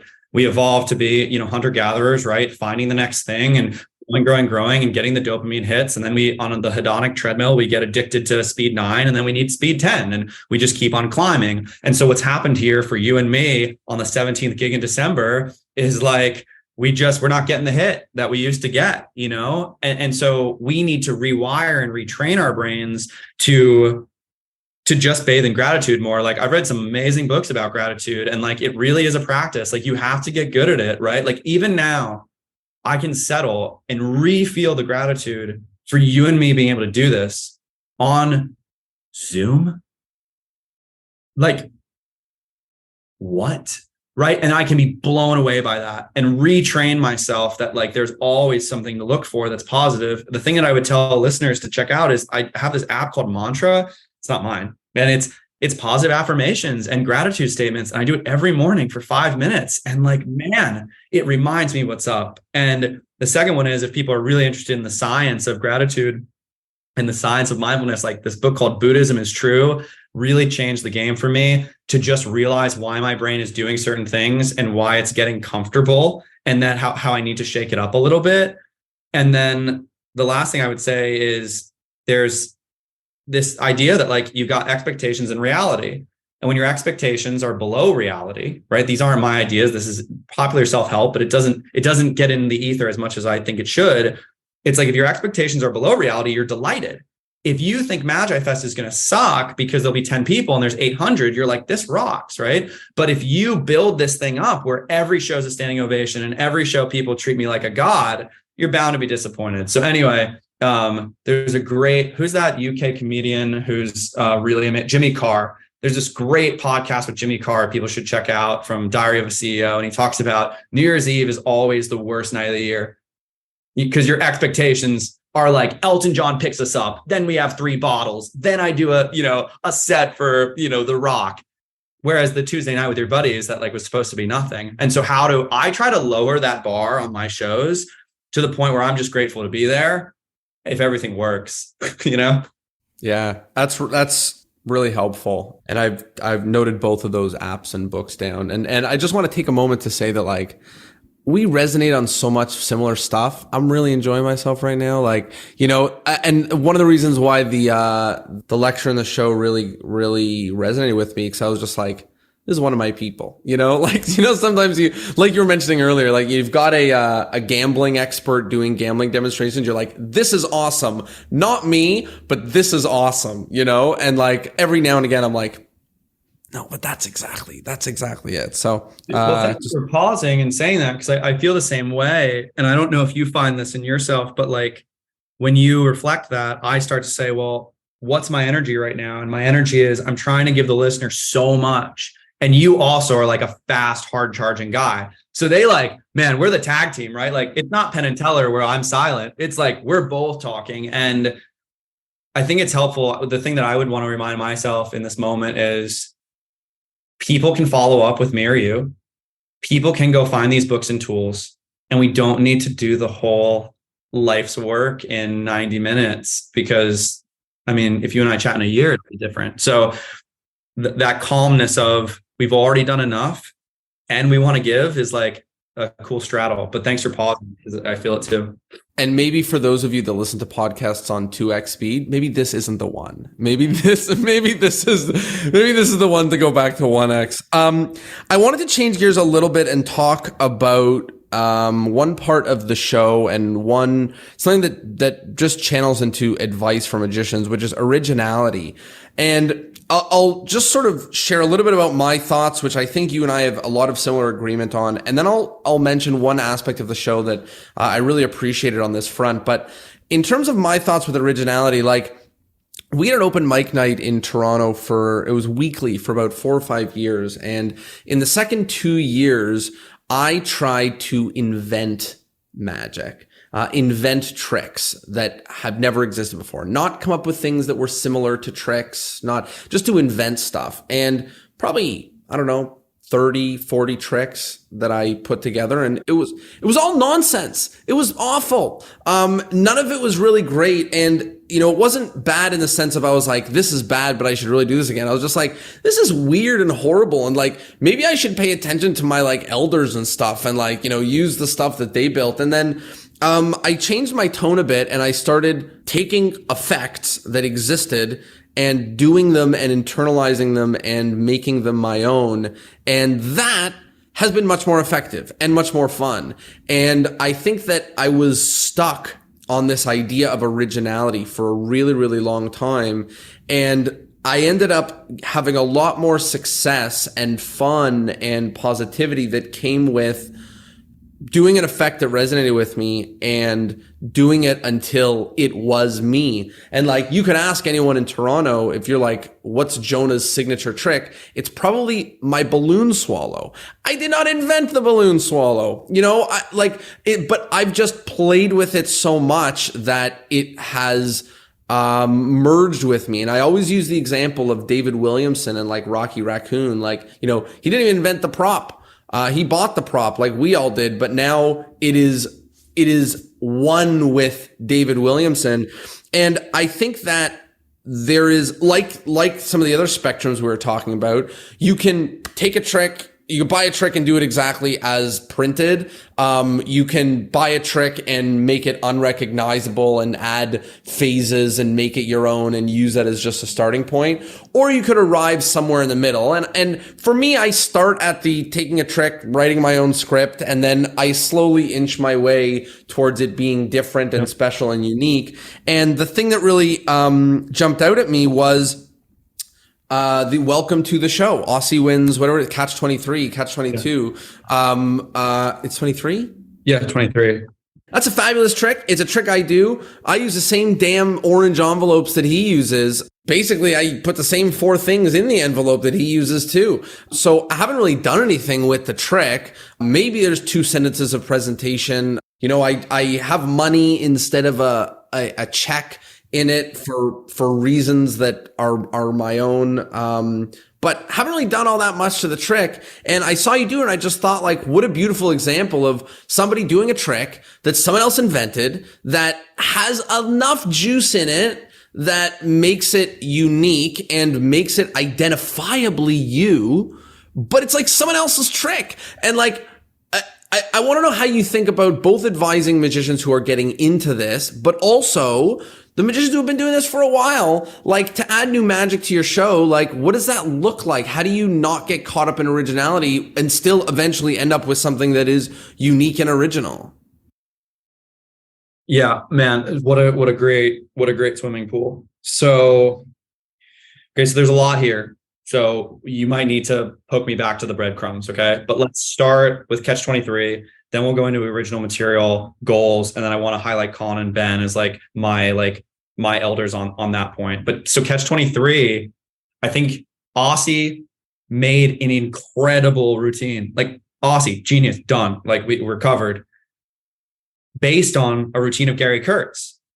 And so, you know, I read the Gary Kurtz manuscript probably in Doug Diamond's freaking living room 10 years ago, 15 years ago.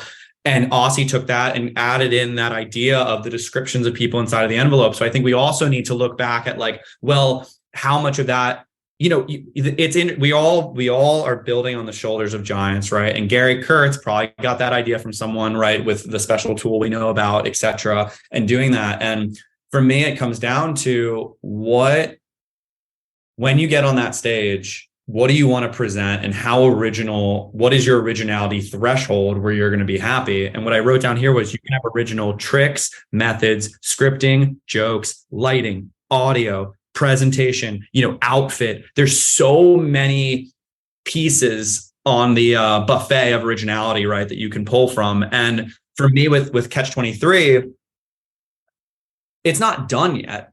Like there's ways to make it even more of my own. And right now I feel okay doing my touches on it where someone would see it or, and be like, oh, cool. Like you added something to it. Like that's enough, right? There's a threshold. Everyone's is different.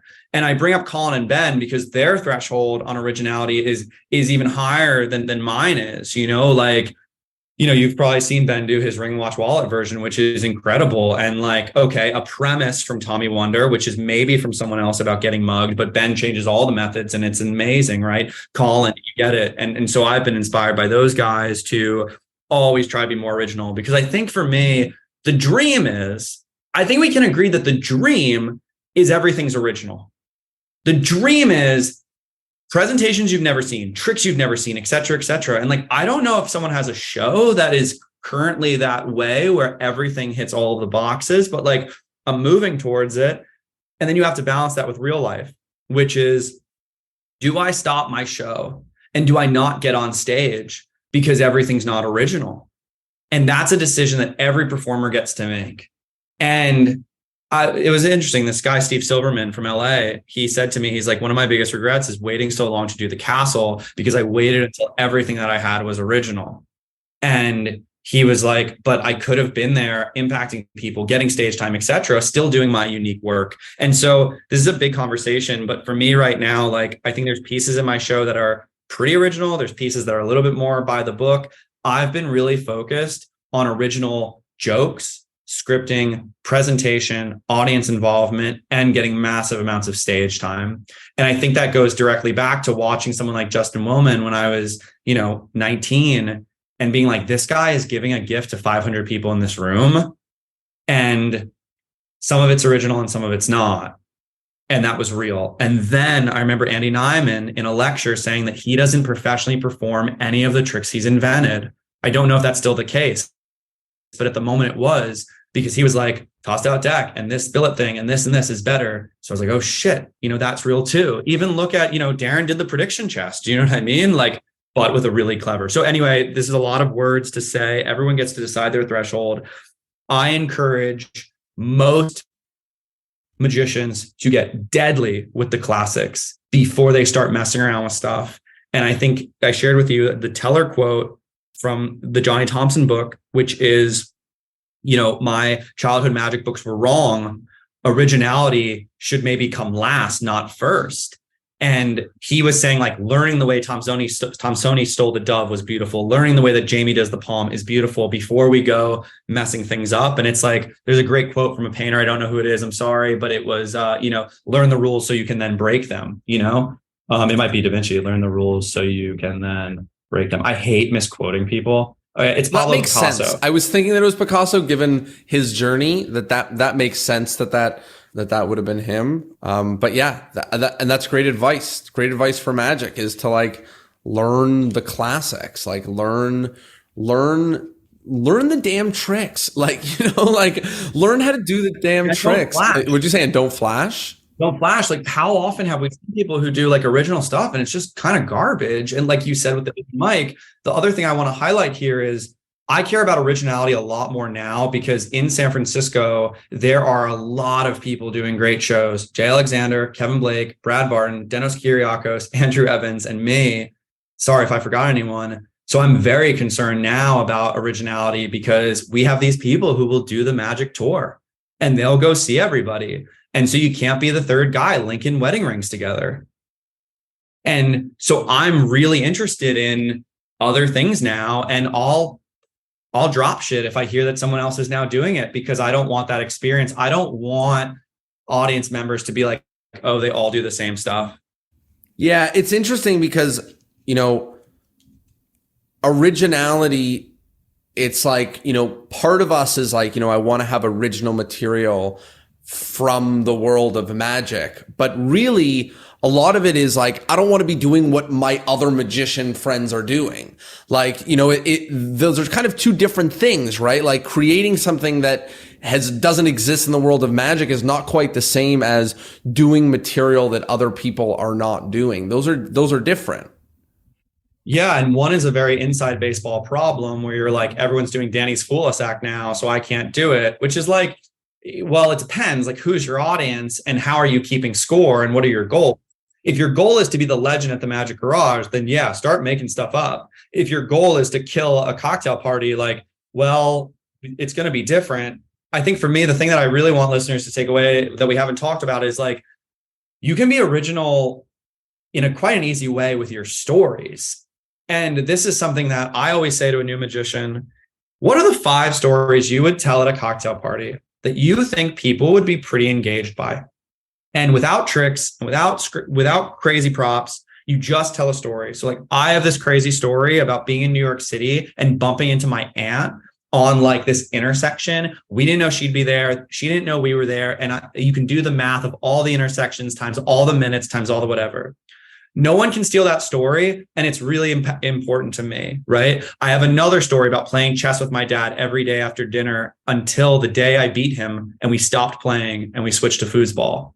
That's a real story, right? I have a story about wanting to do linking finger rings, borrowing my dad's wedding ring. And he was like, no, it hasn't come off in 25 years. So like what I'm getting at here is I have piles of these that I log in my notes app that no one can steal because no one has my dad and no one has Aunt Barbara. And so for me, what are your 5 stories that no one can steal? Like no one can take Derek's show because like I don't have his life. And I think the more that you're talking about stealing life instead of stealing methods, the better you're going to get. And I am like, what I love now is I'm so addicted to meditation and mindfulness and spirituality and stuff. And what I'm stoked is like, I don't know a lot of other magicians who are into it. And that's dope. Whereas like, if I was really into pizza, I'm competing with Jamie. And if I was really into stoicism, now I'm with Darren. And if I was really into film and theater, now I'm with Eric and Andy and whatever. I'm not choosing my hobbies based on what other people like, but it is really nice when you see a gap open and you're like, oh, cool. I am the only former Googler, mentalist, mindful practitioner who also loves, whatever, ice cream. There's a couple things you said that I just loved. I loved the originality threshold. I loved that, you mentioning the like dozen different verticals that you can be original in as a way to scratch that itch, like, because sometimes I see an effect and I'm like, or I read an effect and I'm like, oh, I really want to do that. And then like, I have this negative self-talk about not doing this like trick that's someone else's. And like, just knowing that there are these dozen verticals and like, to go back to the balloon swallow, it's because I picked a weird song and I have a silly dance and a thing that I do to that. And that's why it's mine, not because of the balloon swallow. Like, maybe I have some touches on the method, but like, who cares? Like, it's just someone else's trick, but it's mine because of the music and dance choices. Yeah. And there's 2 things that's really important. The first is the first person I ever heard talk about this, I now remember, was Michael Mode, who is a great corporate magician. And I remember, I want to give credit, in his lecture, he talked about his cups and balls, which was with like a baseball bat and baseballs and like gloves and stuff. And he was like, I couldn't change the method, so I just changed all the props. And so it's probably a common idea, but that was the first time I ever heard it. And then I think it's also, what I'm forgetting is when I call Colin and say, I'm going to do smash and stab, Colin's like, why? Like, Colin's like, what are you going to say? The nails need to be hairspray canisters. The bags need to be from Sephora. The table needs to be whatever. And like, if your brain trust is pushing for originality, you'll be fine, maybe, because they will not let you do. I literally called Colin 3 days ago about a pin code unlock. And he was like, why? Why, man? Why do you want to be, you know what I mean? And it was also like, the method wasn't original, all those categories. Like, I didn't have any boxes. And then because it's Colin, in 2 minutes, he gives me like 3 things that are better anyway. But it's like, oh, right. And so for me, I think surrounding yourself with those people, and like, even with Ben, like, I remember this one gig, I was like, yeah, man, I'm doing like Chicago opener. And he's just like, why, bro? Like you're a professional entertainment. And then we worked on some cool, unique touches, and then it cleared the bar for us. That was really fun. But you know what I'm talking about? Because you also cannot do crappy magic for people. No one wants to hear, Taylor Swift's like 50th original creation. You get it. Yeah. What you just mentioned about like these people saying why, because your identity is so clear, is I think a nice transition into us talking a little bit more about the marketing thing. Because at least for myself, it's easy for me to decide a customer avatar. That is not difficult for me, but it is really quite difficult for me to articulate what makes me different than the other 100 white card magicians in Canada, whatever, more or less. And like, that was one part of your lecture, which, obviously resonated with me. I'm like, yeah, I do need to understand what sets me apart from all these other magicians. And I'm like, what is it? Like, I can add the word comedy, like I can add the word, and I think that like, Colin being able to say to you like why that's so not aligned with your identity, more or less, is a feature of you having such a powerful identity and such a strong identity that he can say like, this does not fit. So how does one start unpacking or figuring out, if I say who they are, it makes it a little bit too broad, but even in the magic sense, like who they are in their magic, who they are in their show, enough to market it, but also on the similar lens, which is worth not forgetting to talk about, like enough to understand what material would not make sense in my show because it's not quote unquote me. How do we figure out what the me is? The first thing the reason why Colin said don't do smash and stab was not because was two parts. One is it's just overdone. It's just overplayed. And because it doesn't fit me to be stabbing my hands down on stuff because I'm not really a geek magician. So I just want to say that like your brain trust doesn't even need to know you that well to say, hey, a lot of people do egg bag. We should probably switch it up. Cool. Okay. So for me, the core of the question is around how do you find this character and this uniqueness in yourself? And then how do you project that to an audience? So I think for me, magicians are really, because magic's so hard technically and stage time is so hard technically, we end up building up a lot of our lives besides things outside of magic.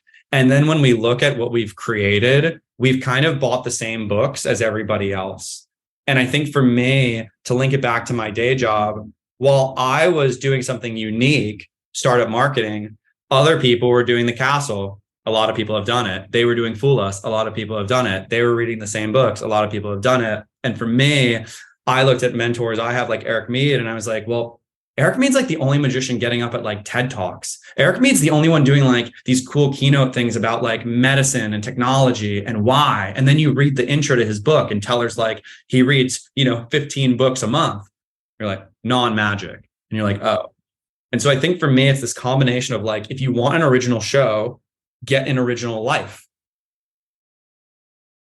If you want an original show, get an original life. So for me, yes, I spent 12 years in corporate America, but like I can talk about stuff that no one else can talk about because I went and did it. And like my clients resonate with that because they say, you speak our language, you're one of us, this is crazy. And when they say next year we want someone else, it's sometimes hard to know what to offer because they really resonated with all the inside banter and all the jokes, right? And so for me, I think it's just, I don't know, now I'm just meandering here a little bit, but it's getting really clear on like who you are outside of magic, and magic becomes an all-encompassing identity where you probably need to say, hey, 80% of my week is magic and 20% are these other pursuits, like, and it's not like you need to meditate for 3 decades, right? You can have a hobby for a couple years. Like think about Aussie with the painting. Like I think he picked that up later in life. Now maybe the painting's in his show or whatever it is. And you're like, oh, that's really fresh. I think you're in an advantage after having interviewed a lot of magicians. I think people that get started quite late in the game, 18, 19, 20, later, have already lived a whole life.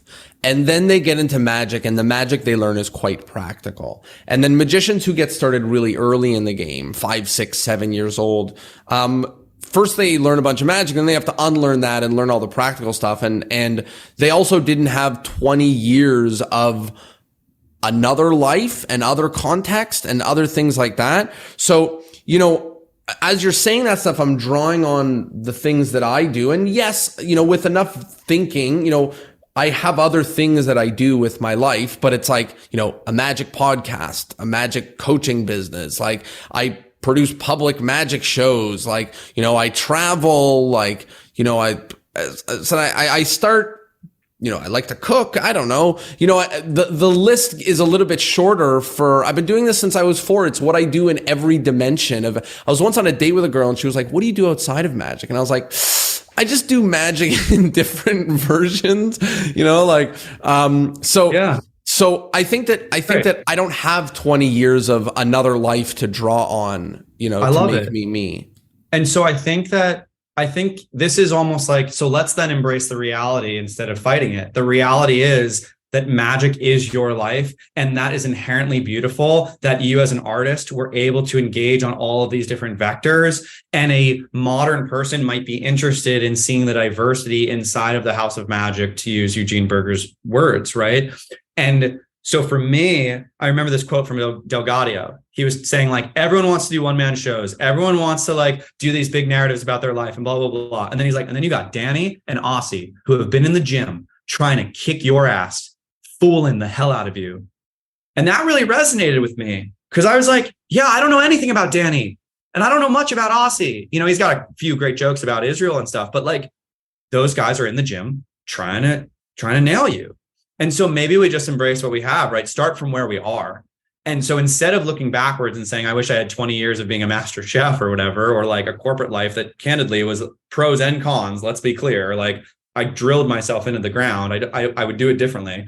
But to me, it's like, embrace magic as your life. And then we have to figure out what's inside of Jonah that's inherently original inside of that. And there is something, because you are unique, or you can just be like Danny in the gym, killing your people. By the way, Danny is so original in his presentation and style and way he interacts with people and sitting at the table. And so like, Danny doesn't need to tell me about his pet rabbit. Like, just fool me. So that's what I've internalized over a long period of time. Like, I deal less in long-winded presentations and stories for that reason. Most of the magicians that I look up to don't do that. And some of them, and I obviously look up to many that do, but I certainly resonate performance-wise as the ones that just like do the stuff, like that just do the dang stuff. And like a couple of years ago, I chose presentationally to stop worrying so much about stories and things like that and just do the stuff. Maybe a sentence or two of dialogue to get me into something, but I would just do the stuff. I think the way, the next place to take this question is in the sense of marketing, which is like, how do I separate myself? What is my unique offering that is different from all the other people that are offering the exact same thing that I am? Yeah. So I think that's huge. I want to go just to where I would land on the originality thing, and where you're at currently is my advice, which is unsolicited, is to take a break from reading any new magic books for 6 months or whatever, and see, and then like, if you were not able to pull out a magic book, like what would you read and what would you get into and what sparks you outside of that, if your goal is to and I don't currently read magic books like in the last long time, like for that reason, is I'm just building up what the other things are all about. And like, I've read enough magic books, like, like I'll read more later. So and I think with you. Going back to intent and going back to passion and people being able to feel that is kind of a funny thread to join here, because dude, if you're passionate about only magic, dope. If you're passionate about learning new tricks, dope. The audience can feel your passion and your energy. Like, I cannot sell oil and water. I'm sorry. I just don't care. Whereas I can sell freaking Pegasus page because I think it's the most beautiful thing on earth. And so that's interesting, right? I find a lot of people are just doing material they don't even like. And then you ask them why, and they're like, well, I came up with this method. And you're like, but you're not having fun. And so like follow the fun. Like, dude, you see Mike Bashota at that bar downstairs at the castle, and you're like, he loves this material. Like Jared Koff loves that material, and that's the feeling I want to give. So back to your question about marketing. I think for me, people are moving so fast. This is a Steve Jobs idea. There's a great Steve Jobs keynote where he talks about people are moving so fast and the world is so cluttered that they're only going to remember one thing. And so we get one thing to tell them. And he's talking about how he came back into Apple and the product portfolio had become so congested that they were like for enterprise and consumers, and they did music and they did design, they did whatever. And it was all like, we need to simplify this down. And yeah, people might get laid off, and I'm going to cut product lines and I'm going to do X and Y. So the consumer understands who Apple is. And the campaign was then Think Different, which was this umbrella of like, Apple thinks different, and we are for those who think differently. So it was a very clear point of view. There's some great writings from Lovick on this, and from Penn and Teller and Jamie around point of view. And we often think about it from the magician's perspective. But the funny thing is that the audience and our bookers are craving that too. They're craving, this is the guy who does trade shows for healthcare. This is the guy who's the former marketing person who only does Bay Area shows. Like, because in a congested world, all we want is something that's really, really specific, right? And Seth Godin talks about all this time with like flavors of ketchup. And eventually it just got down to freaking, they just reduced it down. And because of clear perspective. So what I'm saying here is you got to look inside yourself, the things that make you unique. And then you have to think about your audience that you want to cater towards. And hopefully that feels like a good merging. So let me just use me specifically. If you have an offsite with 50 28-year-olds from a startup, I think I'm number one, because I've been there, I've done that, I can speak to the audience, etc. If you have 100 cattle owners in Texas, I'm not the guy. And so what this means is like, no one wants to buy the third, fourth, or fifth best. They want to buy the first best. And so I think this is quite basic, where it's just like, I'm trying to laser focus myself, not for everyone, but for like 5% of the market. And then I'm just going to like drill into them as much as I can with my marketing and my branding and my look and my feel. And so a lot of magicians boil the ocean. They do kids shows. They do this, they do this. You're just not going to be the best at it. And I would tell them to drop almost all of it and just focus on like one audience with one specific offering and nail that first. You're very lucky that your past job aligns with the people who hire entertainment. So your like area of, uniqueness aligns with people who see magic shows. But if you're not in that situation, if you like baseball and you're a magician, you can't just be like a baseball magician. Like, there's not that many baseball teams are hiring magic. And, are you a sports magician? Like even that, I don't even know if there's enough of a business or a market for that. I mean, I'm sure when the baseball team is hiring a magician, you will crush it or knock it out of the park is what I should have said. But, what advice would you say to somebody whose area of expertise does not align with an exact market of people who want that thing? Totally. So I would do two things simultaneously. The first thing is to question the assumption that the market doesn't want me and that the market isn't big enough.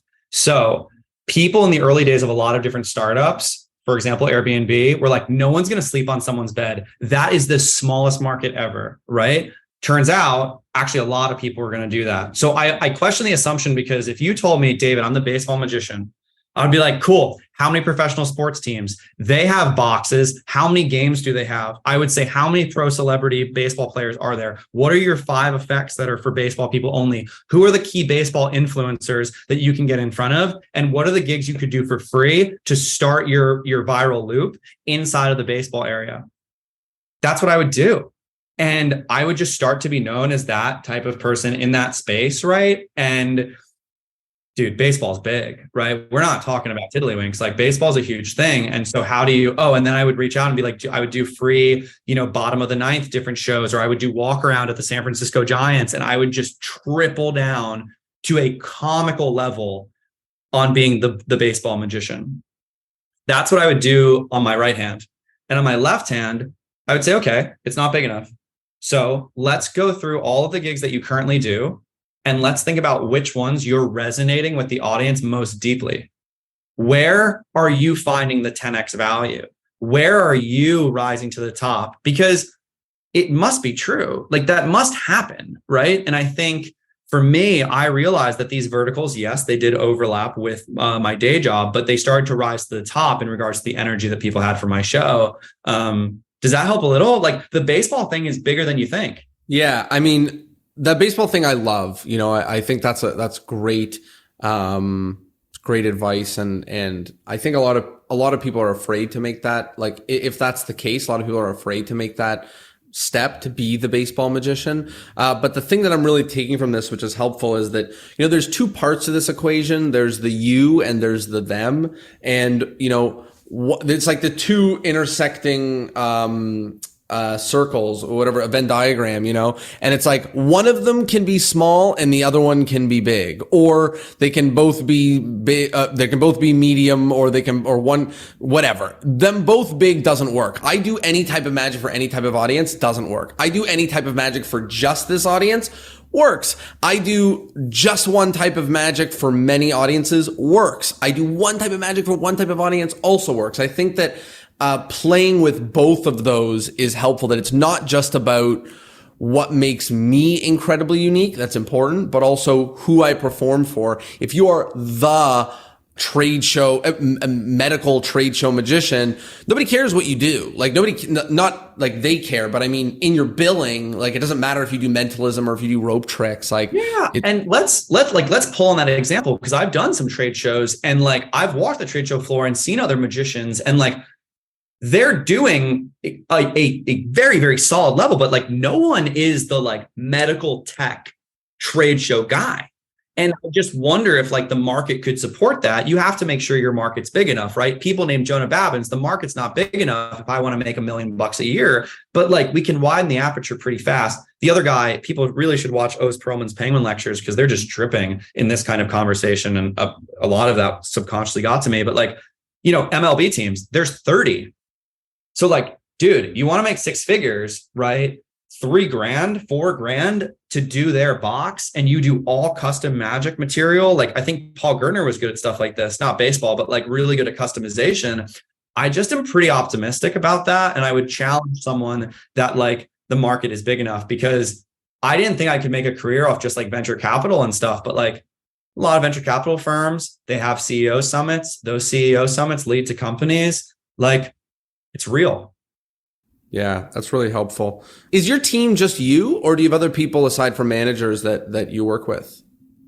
Oh, yeah, that's really interesting. So I would say that one of the things I learned at startups was the ability to like have freelancers jump in and help you when you need it. But at a high level, like Bill Hers represents me for a ton of corporate work, and that has been incredibly valuable. And I think he'd be comfortable with me saying that. And that relationship was over 8 years, right, as we started to learn about each other, which is super cool. Then you've got a bunch of event planners in the Bay Area who I think like are on my team, kind of like they book me 3 or 4 times a year. So totally they're on the team. And then I have like one person I use for video, one person I use for website, one person I use for graphic design, and then the brain trust, which is more magically focused. So that's it. Yeah. I'm not an expert in your world of like SEO and stuff. I'm just good at AdWords because I worked there. But if I wasn't good at AdWords, I would hire someone. But like, yeah, no, I don't have a team. I don't do social media. And this goes back to intent and passion. I'm not passionate at all about social media, so I don't do any of it. And that means that my show needs to be even better. And that means my other marketing needs to work harder, because I don't want to be putting out content.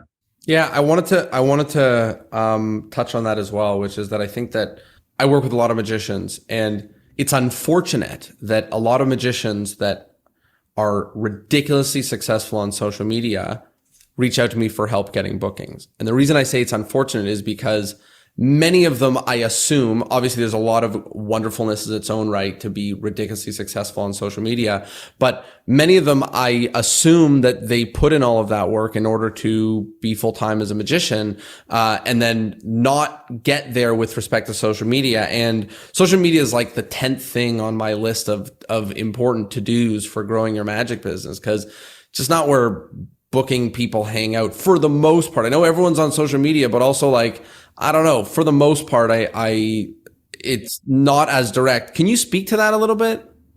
Yeah, quite simply, the average age of the person who books me for lucrative corporate and private events is probably 50. So like, yeah, they're on social and stuff, but like, they're not going to be able to see me on social and then think I do a 60-minute keynote or whatever after dinner. They're just not, it's really hard to put those two things together for me. And I find, I mean, that's it, man. Yeah. On a similar front, we produced public shows in Toronto for a really long time, and I was outrageously disappointed to how few corporate gigs it led to. Can you talk about that too? I know it's similar, but I'm just not surprised. Like, I just don't, you look at like, who can go out to the theater on a Thursday night? Not someone with two kids and a husband and a wife and whatever, right? And those are the people who are making those bigger decisions about who to book for Zuckerberg's New Year's Eve party or whatever. And like, certainly like agents and event planners are not probably going to a ton more events and stuff. They're already tired from the events that they already host. So the thing that I've found with theater shows is people will do bookings for their team and they'll bring their team to the show, 20 people from Lyft, 20 people from Uber, whatever. But no, dude, same thing. Like the corporate shows, a few come, but yeah, it's kind of like you need to be in the room of the corporate event for people to be like, oh, people aren't that creative. They're just not going to put, they're not going to make two things happen. Yeah, agreed. Yeah. You mentioned agents and event planners. Do you have any advice with getting them or relationship upkeep with them? I have found that agents generally find people who are already great. So people who are like, I have a lot of people approach me that are early in their career. They're like, all I would want is just someone to book me. And I'm like, well, yeah, obviously that's what everyone wants. But the agent is looking for someone who is easy to book. And the way they know that is someone who's like already, getting a lot of bookings. Yeah, for me, like, I don't really know anything about agents in particular. Like, that's not as much my world. Like the event planner world, though, I can be very specific. Yeah, that's what I mean. Yeah. So when I moved to San Francisco, I typed in San Francisco event planners and I found like 10 of them. I emailed the 10 of them. I sent them my website. I said I would like to talk to them. I said I was happy to come into their office and do a demo. And I just was like, I'm here and I want to make an impact. And most of them didn't return my calls. And like one of them, I came in and I did stuff at lunch. And that is to this day, one of the most valuable relationships I have because I blew everybody away. And they were like, oh, this is sick. This is the younger guy in town now, blah, blah, blah, blah. So that's kind of piece number one. Piece number two is I find I'll do like a wedding and booked because of online and AdWords and organic. And then an event planner will be there doing the catering. And they'll be like, wait, this is really cool. Who are you? And I'll be like, I'm David Gerard. You should recommend me to your events, blah, blah, blah. And I want to back up. This has taken 12 years in the Bay Area to create to the point where I felt like I could leave my lucrative job to do this. So what we haven't told listeners is, yeah, it took 12 years and it took those event planners who got that email, then seeing me 3 years later. And like, this stuff takes so much time. And I really didn't feel it until I was like 30 when my show was good enough where like I've had people like see me when I was 25 and now see me 8 years later. And they're like, I saw you when you were 25, but like, holy shit, this is amazing. And I'll be like, yeah, I wasn't good when I was 25. And so I think a lot of people are struggling because their shows and their material just isn't good enough. Like when people show me stuff at conventions or casually, like they're flashing a lot of the time and they're not engaging and they don't look good. And I'm like, well, there's your problem. A good answer that it's a combination of diligence isn't the right word, like tenacity, just getting in contact with all those people and time and being awesome, like it's not one of all of them. The whole funnel has to be good. And I see this a lot with my startup clients where they will drive hundreds of thousands of downloads and then have a massive churn problem. So what I mean by that is like users don't stick around. The reason Discord is so incredible as a business is because it is so sticky as a product, right? So is your magic sticky? Like, are people asking for cards? Do they want to see more? Or like, are they kind of like, I'm good? And also if your website sucks, then like that event planner opens it and they're disappointed, you know the drill. So like, you got to work these things a little bit at a little bit. And like, I found it fun. Some people, it's really not fun. And then you have to either outsource it or get it, like Divergent said, like get a different hobby. We've talked about some of the show related aspects of word of mouth and rebookings and stuff like that. Do you have anything tactical in the business sense in terms of like really practical, tactical in terms of the business sense about how to get more of this rebookings or get more of this word of mouth or anything like that, relationship building or upkeep or follow-ups or things like that you're doing that makes a big difference? Yeah, high level O's Perlman's podcast or Penguin Lectures is most of the stuff that I do. I think like it's really simple, but I do this and I've never heard about this much. I will circle the floor after a stage show, even if I'm not doing walk around, and I will go and talk to everyone who helped during my show, which is roughly 20 to 25 people. And I'm putting myself back out there so they can ask for business cards. What I find is it's like I vanish, they don't remember, and then we're done. Whereas when I go and circle and Jonah, you were amazing during that. Thank you for saying number 3. They will naturally be like, and wait, do you have a card? And so I can blanket a room really fast. Most of the corporate events I do, I'm the last thing. And then basically everyone's just hanging out. And so for me, like I can go and blanket, I can do one quick trick and blanket again. And I think that's something where this is huge. I used to just leave. I used to pack up my case and bail. And then I realized that 200 of my prospects are in the room. I should probably go talk to them. And what's even crazier is it makes the show better for them because they're like, wow, he came up and he was like really cool. So I get passionate about that because I think so much of my work now just comes from being available after the show and not vanishing. And, you know, Colin and I talk about this all the time where it's like the before and the after and how they can kind of like touch us and be with us and experience us. And I think Ben actually, first time I met Ben, he was at a bar having drinks with his client and he was the man. And I was like, oh, like that relationship is deep. And it was things I shied away from. And that's really where I invest. But I have nothing new to offer besides that. Any last words of business or marketing advice for, not necessarily people getting started, but I think people who are trying to grow and trying to scale, like, making a year twice as good as the previous year is hard. And,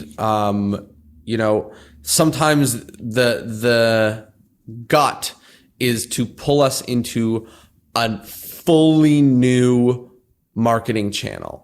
And that's rarely the answer. It's rarely the answer to like start social media this year or to like start whatever gig service this year or whatever the case may be. It's usually tripling down on the one that works or finding a really good one or having a better relationship with your clients or, something like that. What kind of advice do you have for somebody who's not getting started in this, but who's trying to double their business or trying to grow faster than they would have otherwise? So a lot of my specialty in the marketing world was in like consumer research and focus groups. And I always go for a better diagnosis before I prescribe medicine. And what I mean by that is let's go talk to some folks. So for example, if my business was dying, I would email everyone who's booked me in the last 5 years, and I would offer them $10 to hop on the phone with me and tell me why they haven't rebooked me again. Like, this is just the way that I think from the startup world, where it is like the answers are in their heads. And yeah, consumer research can sometimes be biased and weird, but like it's a great, let me put it this way. People will have 1 or 2 events in their life every 5 years where magic is probably a fit. Bar mitzvah, graduation, wedding, whatever, or product launch, this. So like, yeah, I'd reach out and I'd be like, hey, Jeff, 7 years ago, you had me for the launch of overstock.com and haven't heard back and trying to understand my business. Do you think you could help me with some feedback? Here's my current website. Here's my current video. Would love to know where I'm missing. And some people are really stoked to help, and you could at least get some surface level data around like why you might be sucking. Yeah, man. Like that's where I would start. I would reach out to those event planners, people who have booked me before, and get that honest feedback. And from a new prospect perspective, I would think about who is your dream booker and how do you get their feedback on, is this okay? So I talked about this at Magi Fest. When I redid my website, I sent it to 4 of the event planners I work with, and I got amazing feedback about where I was missing, because they were like, oh, actually, you should do this. The video should be higher, whatever. So I think that's really salient. And the last thing is, I just did a sit down with this guy who booked me. And I was like, hey, like 60 people were in that room. I destroyed. I haven't heard anything yet. What could I have done better? And like, how could I have been more impactful? And he had some amazing feedback. And just be honest and open and ask. Is there any time where you regularly ask for feedback, or this sounds like it's like, whenever things go wrong is when you ask for feedback? Do you ask for feedback after every show or anything like that?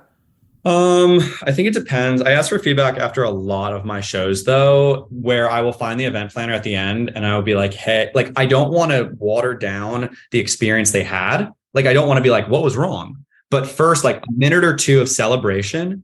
And then I will be like, hey, look, like that one piece was new. Like, any thoughts? Like, how can I be better? I'm always improving my business. And sometimes you'll get some good stuff.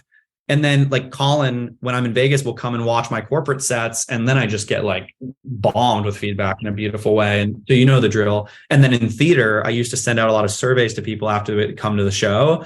And Josh Jay and his documentary about 6 Impossible Things covers that super deeply. He's the master at getting feedback. So yeah, man, I think that's it. It goes back to our earlier from 7 hours ago feedback notes of don't listen to everyone, be gentle on yourself, but really like, let me put it this way. If you're walking out and people aren't asking for your card and aren't raving and aren't interested in you or blown away, there is a delta there. Like I have told myself that when Aussie and Darren and Derek do a corporate gig, everyone wants a business card. So there's my bar.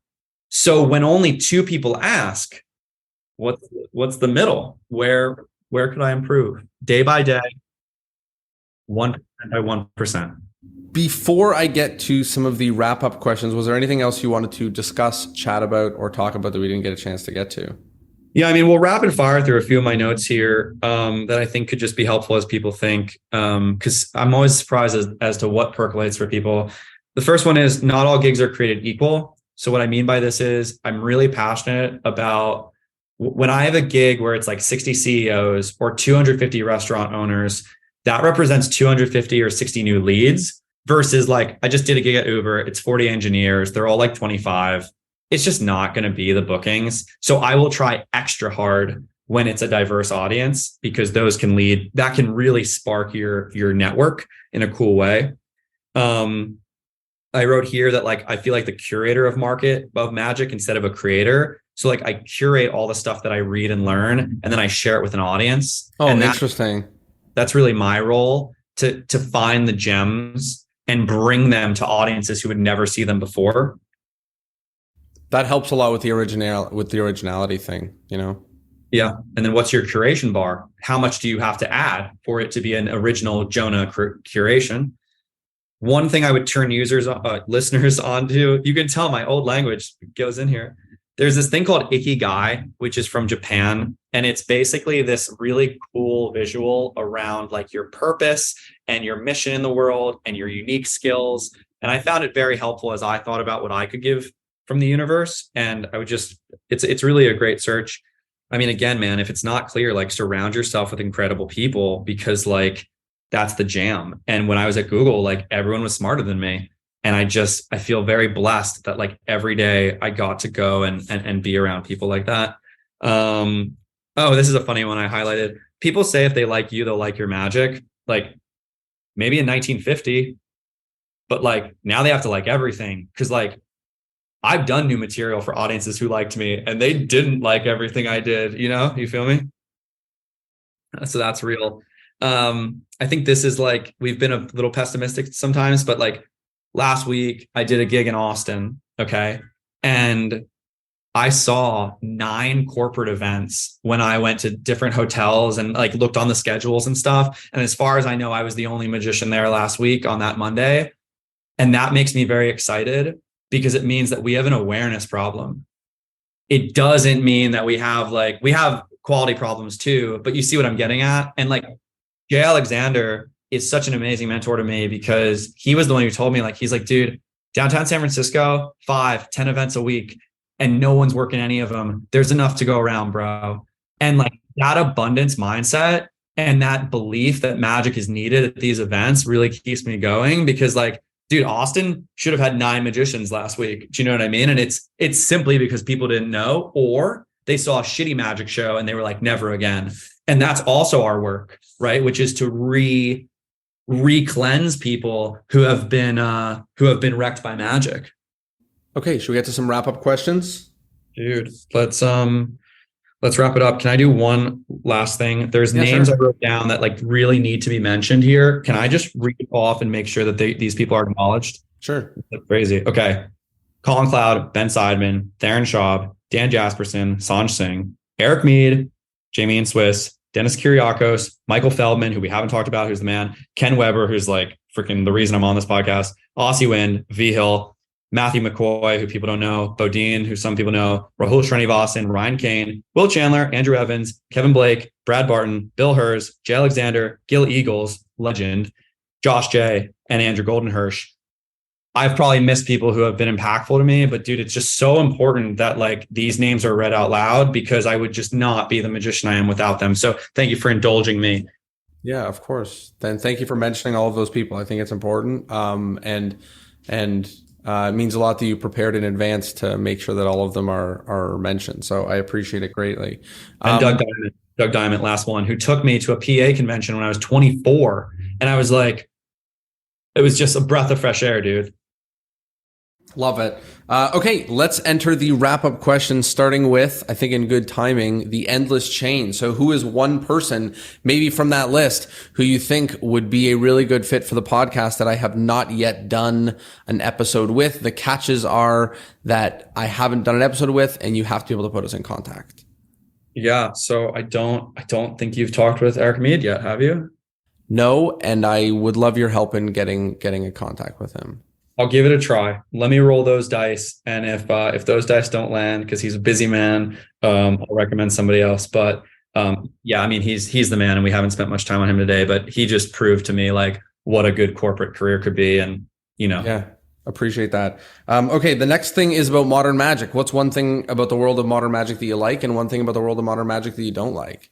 So what I like is that a lot of people are getting exposed to magic now, and there is like better magic out there, and we have access to insane methods. Like it's kind of crazy that like people like Aussie Win write books, and we can go we can be inspired by his material. So that's what I love. I love that audiences are having a taste for magic. I love the amount that we can plug into, and candidly the vibe. Like it's really great that people are so welcoming and so sharing, and you know, the secrets are not that far away. Like, you know, we're not in 1930, right? Where it was $1,000 to buy McDonald's Aces. Like, dude, the tools are here, man. Like it is all within our control, which is a really nice place to be, versus sometimes in the startup world and marketing world, man, it was like, you need to hire the guy from Facebook in 2017 to learn that. Like that was really hard for me. You know, you can't just email the CMO of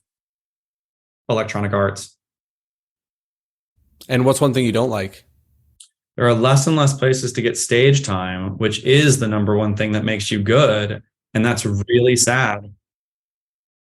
So I don't know how people I do know, but it's very hard. And like, I think about this one gentleman I'm working with named Soham, and like, he's at the castle, man, downstairs, like 3 nights a week, just getting time. And then he stands on the street, and it's like, dude, respect. It is hard if you don't have the castle or something like that. If I was starting today in this city, I'd have to be really artful about that, because stage time's everything, man. Yeah, agreed. And thank you for those. Those are really great. And the last thing is plugs. Where can people find you, and where can they find your stuff? Yeah, gerardmagic.com, GERARD magic.com is solid. we didn't talk about like mentalism versus magic, maybe another time, but you can check me out there at David Gerard Magic. Shoot me a note. Let me know what's up. Happy to, jump in and help. And that's basically it for now. I mean, I don't really do conventions. I don't really do much, but just kind of out there gigging. And if you're ever in San Francisco and want to see the show, email me, say you heard me on this podcast, free tickets for you and a friend. That's as much as I can offer there.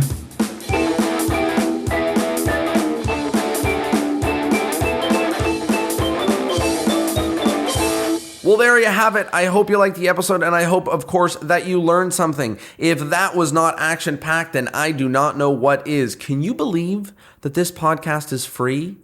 Oh my gosh, this is crazy. Okay, well, friends, thanks so much for being here. As always, thanks for learning something with me. If you can, please share this with one person. It's easy to share. It's packed to the brim with amazing stuff. So share this with one person, and they are going to be really grateful because there's a lot of great information in there. Share this on social media, on Facebook, on Instagram, on Tinder. I don't care where you share this, but this was an awesome episode, and people have to know. Okay, David put a lot of work in, and people have to hear because he absolutely delivered. Thank you so much for being here. Thank you so much for listening, and I'll see you next Thursday. Ciao.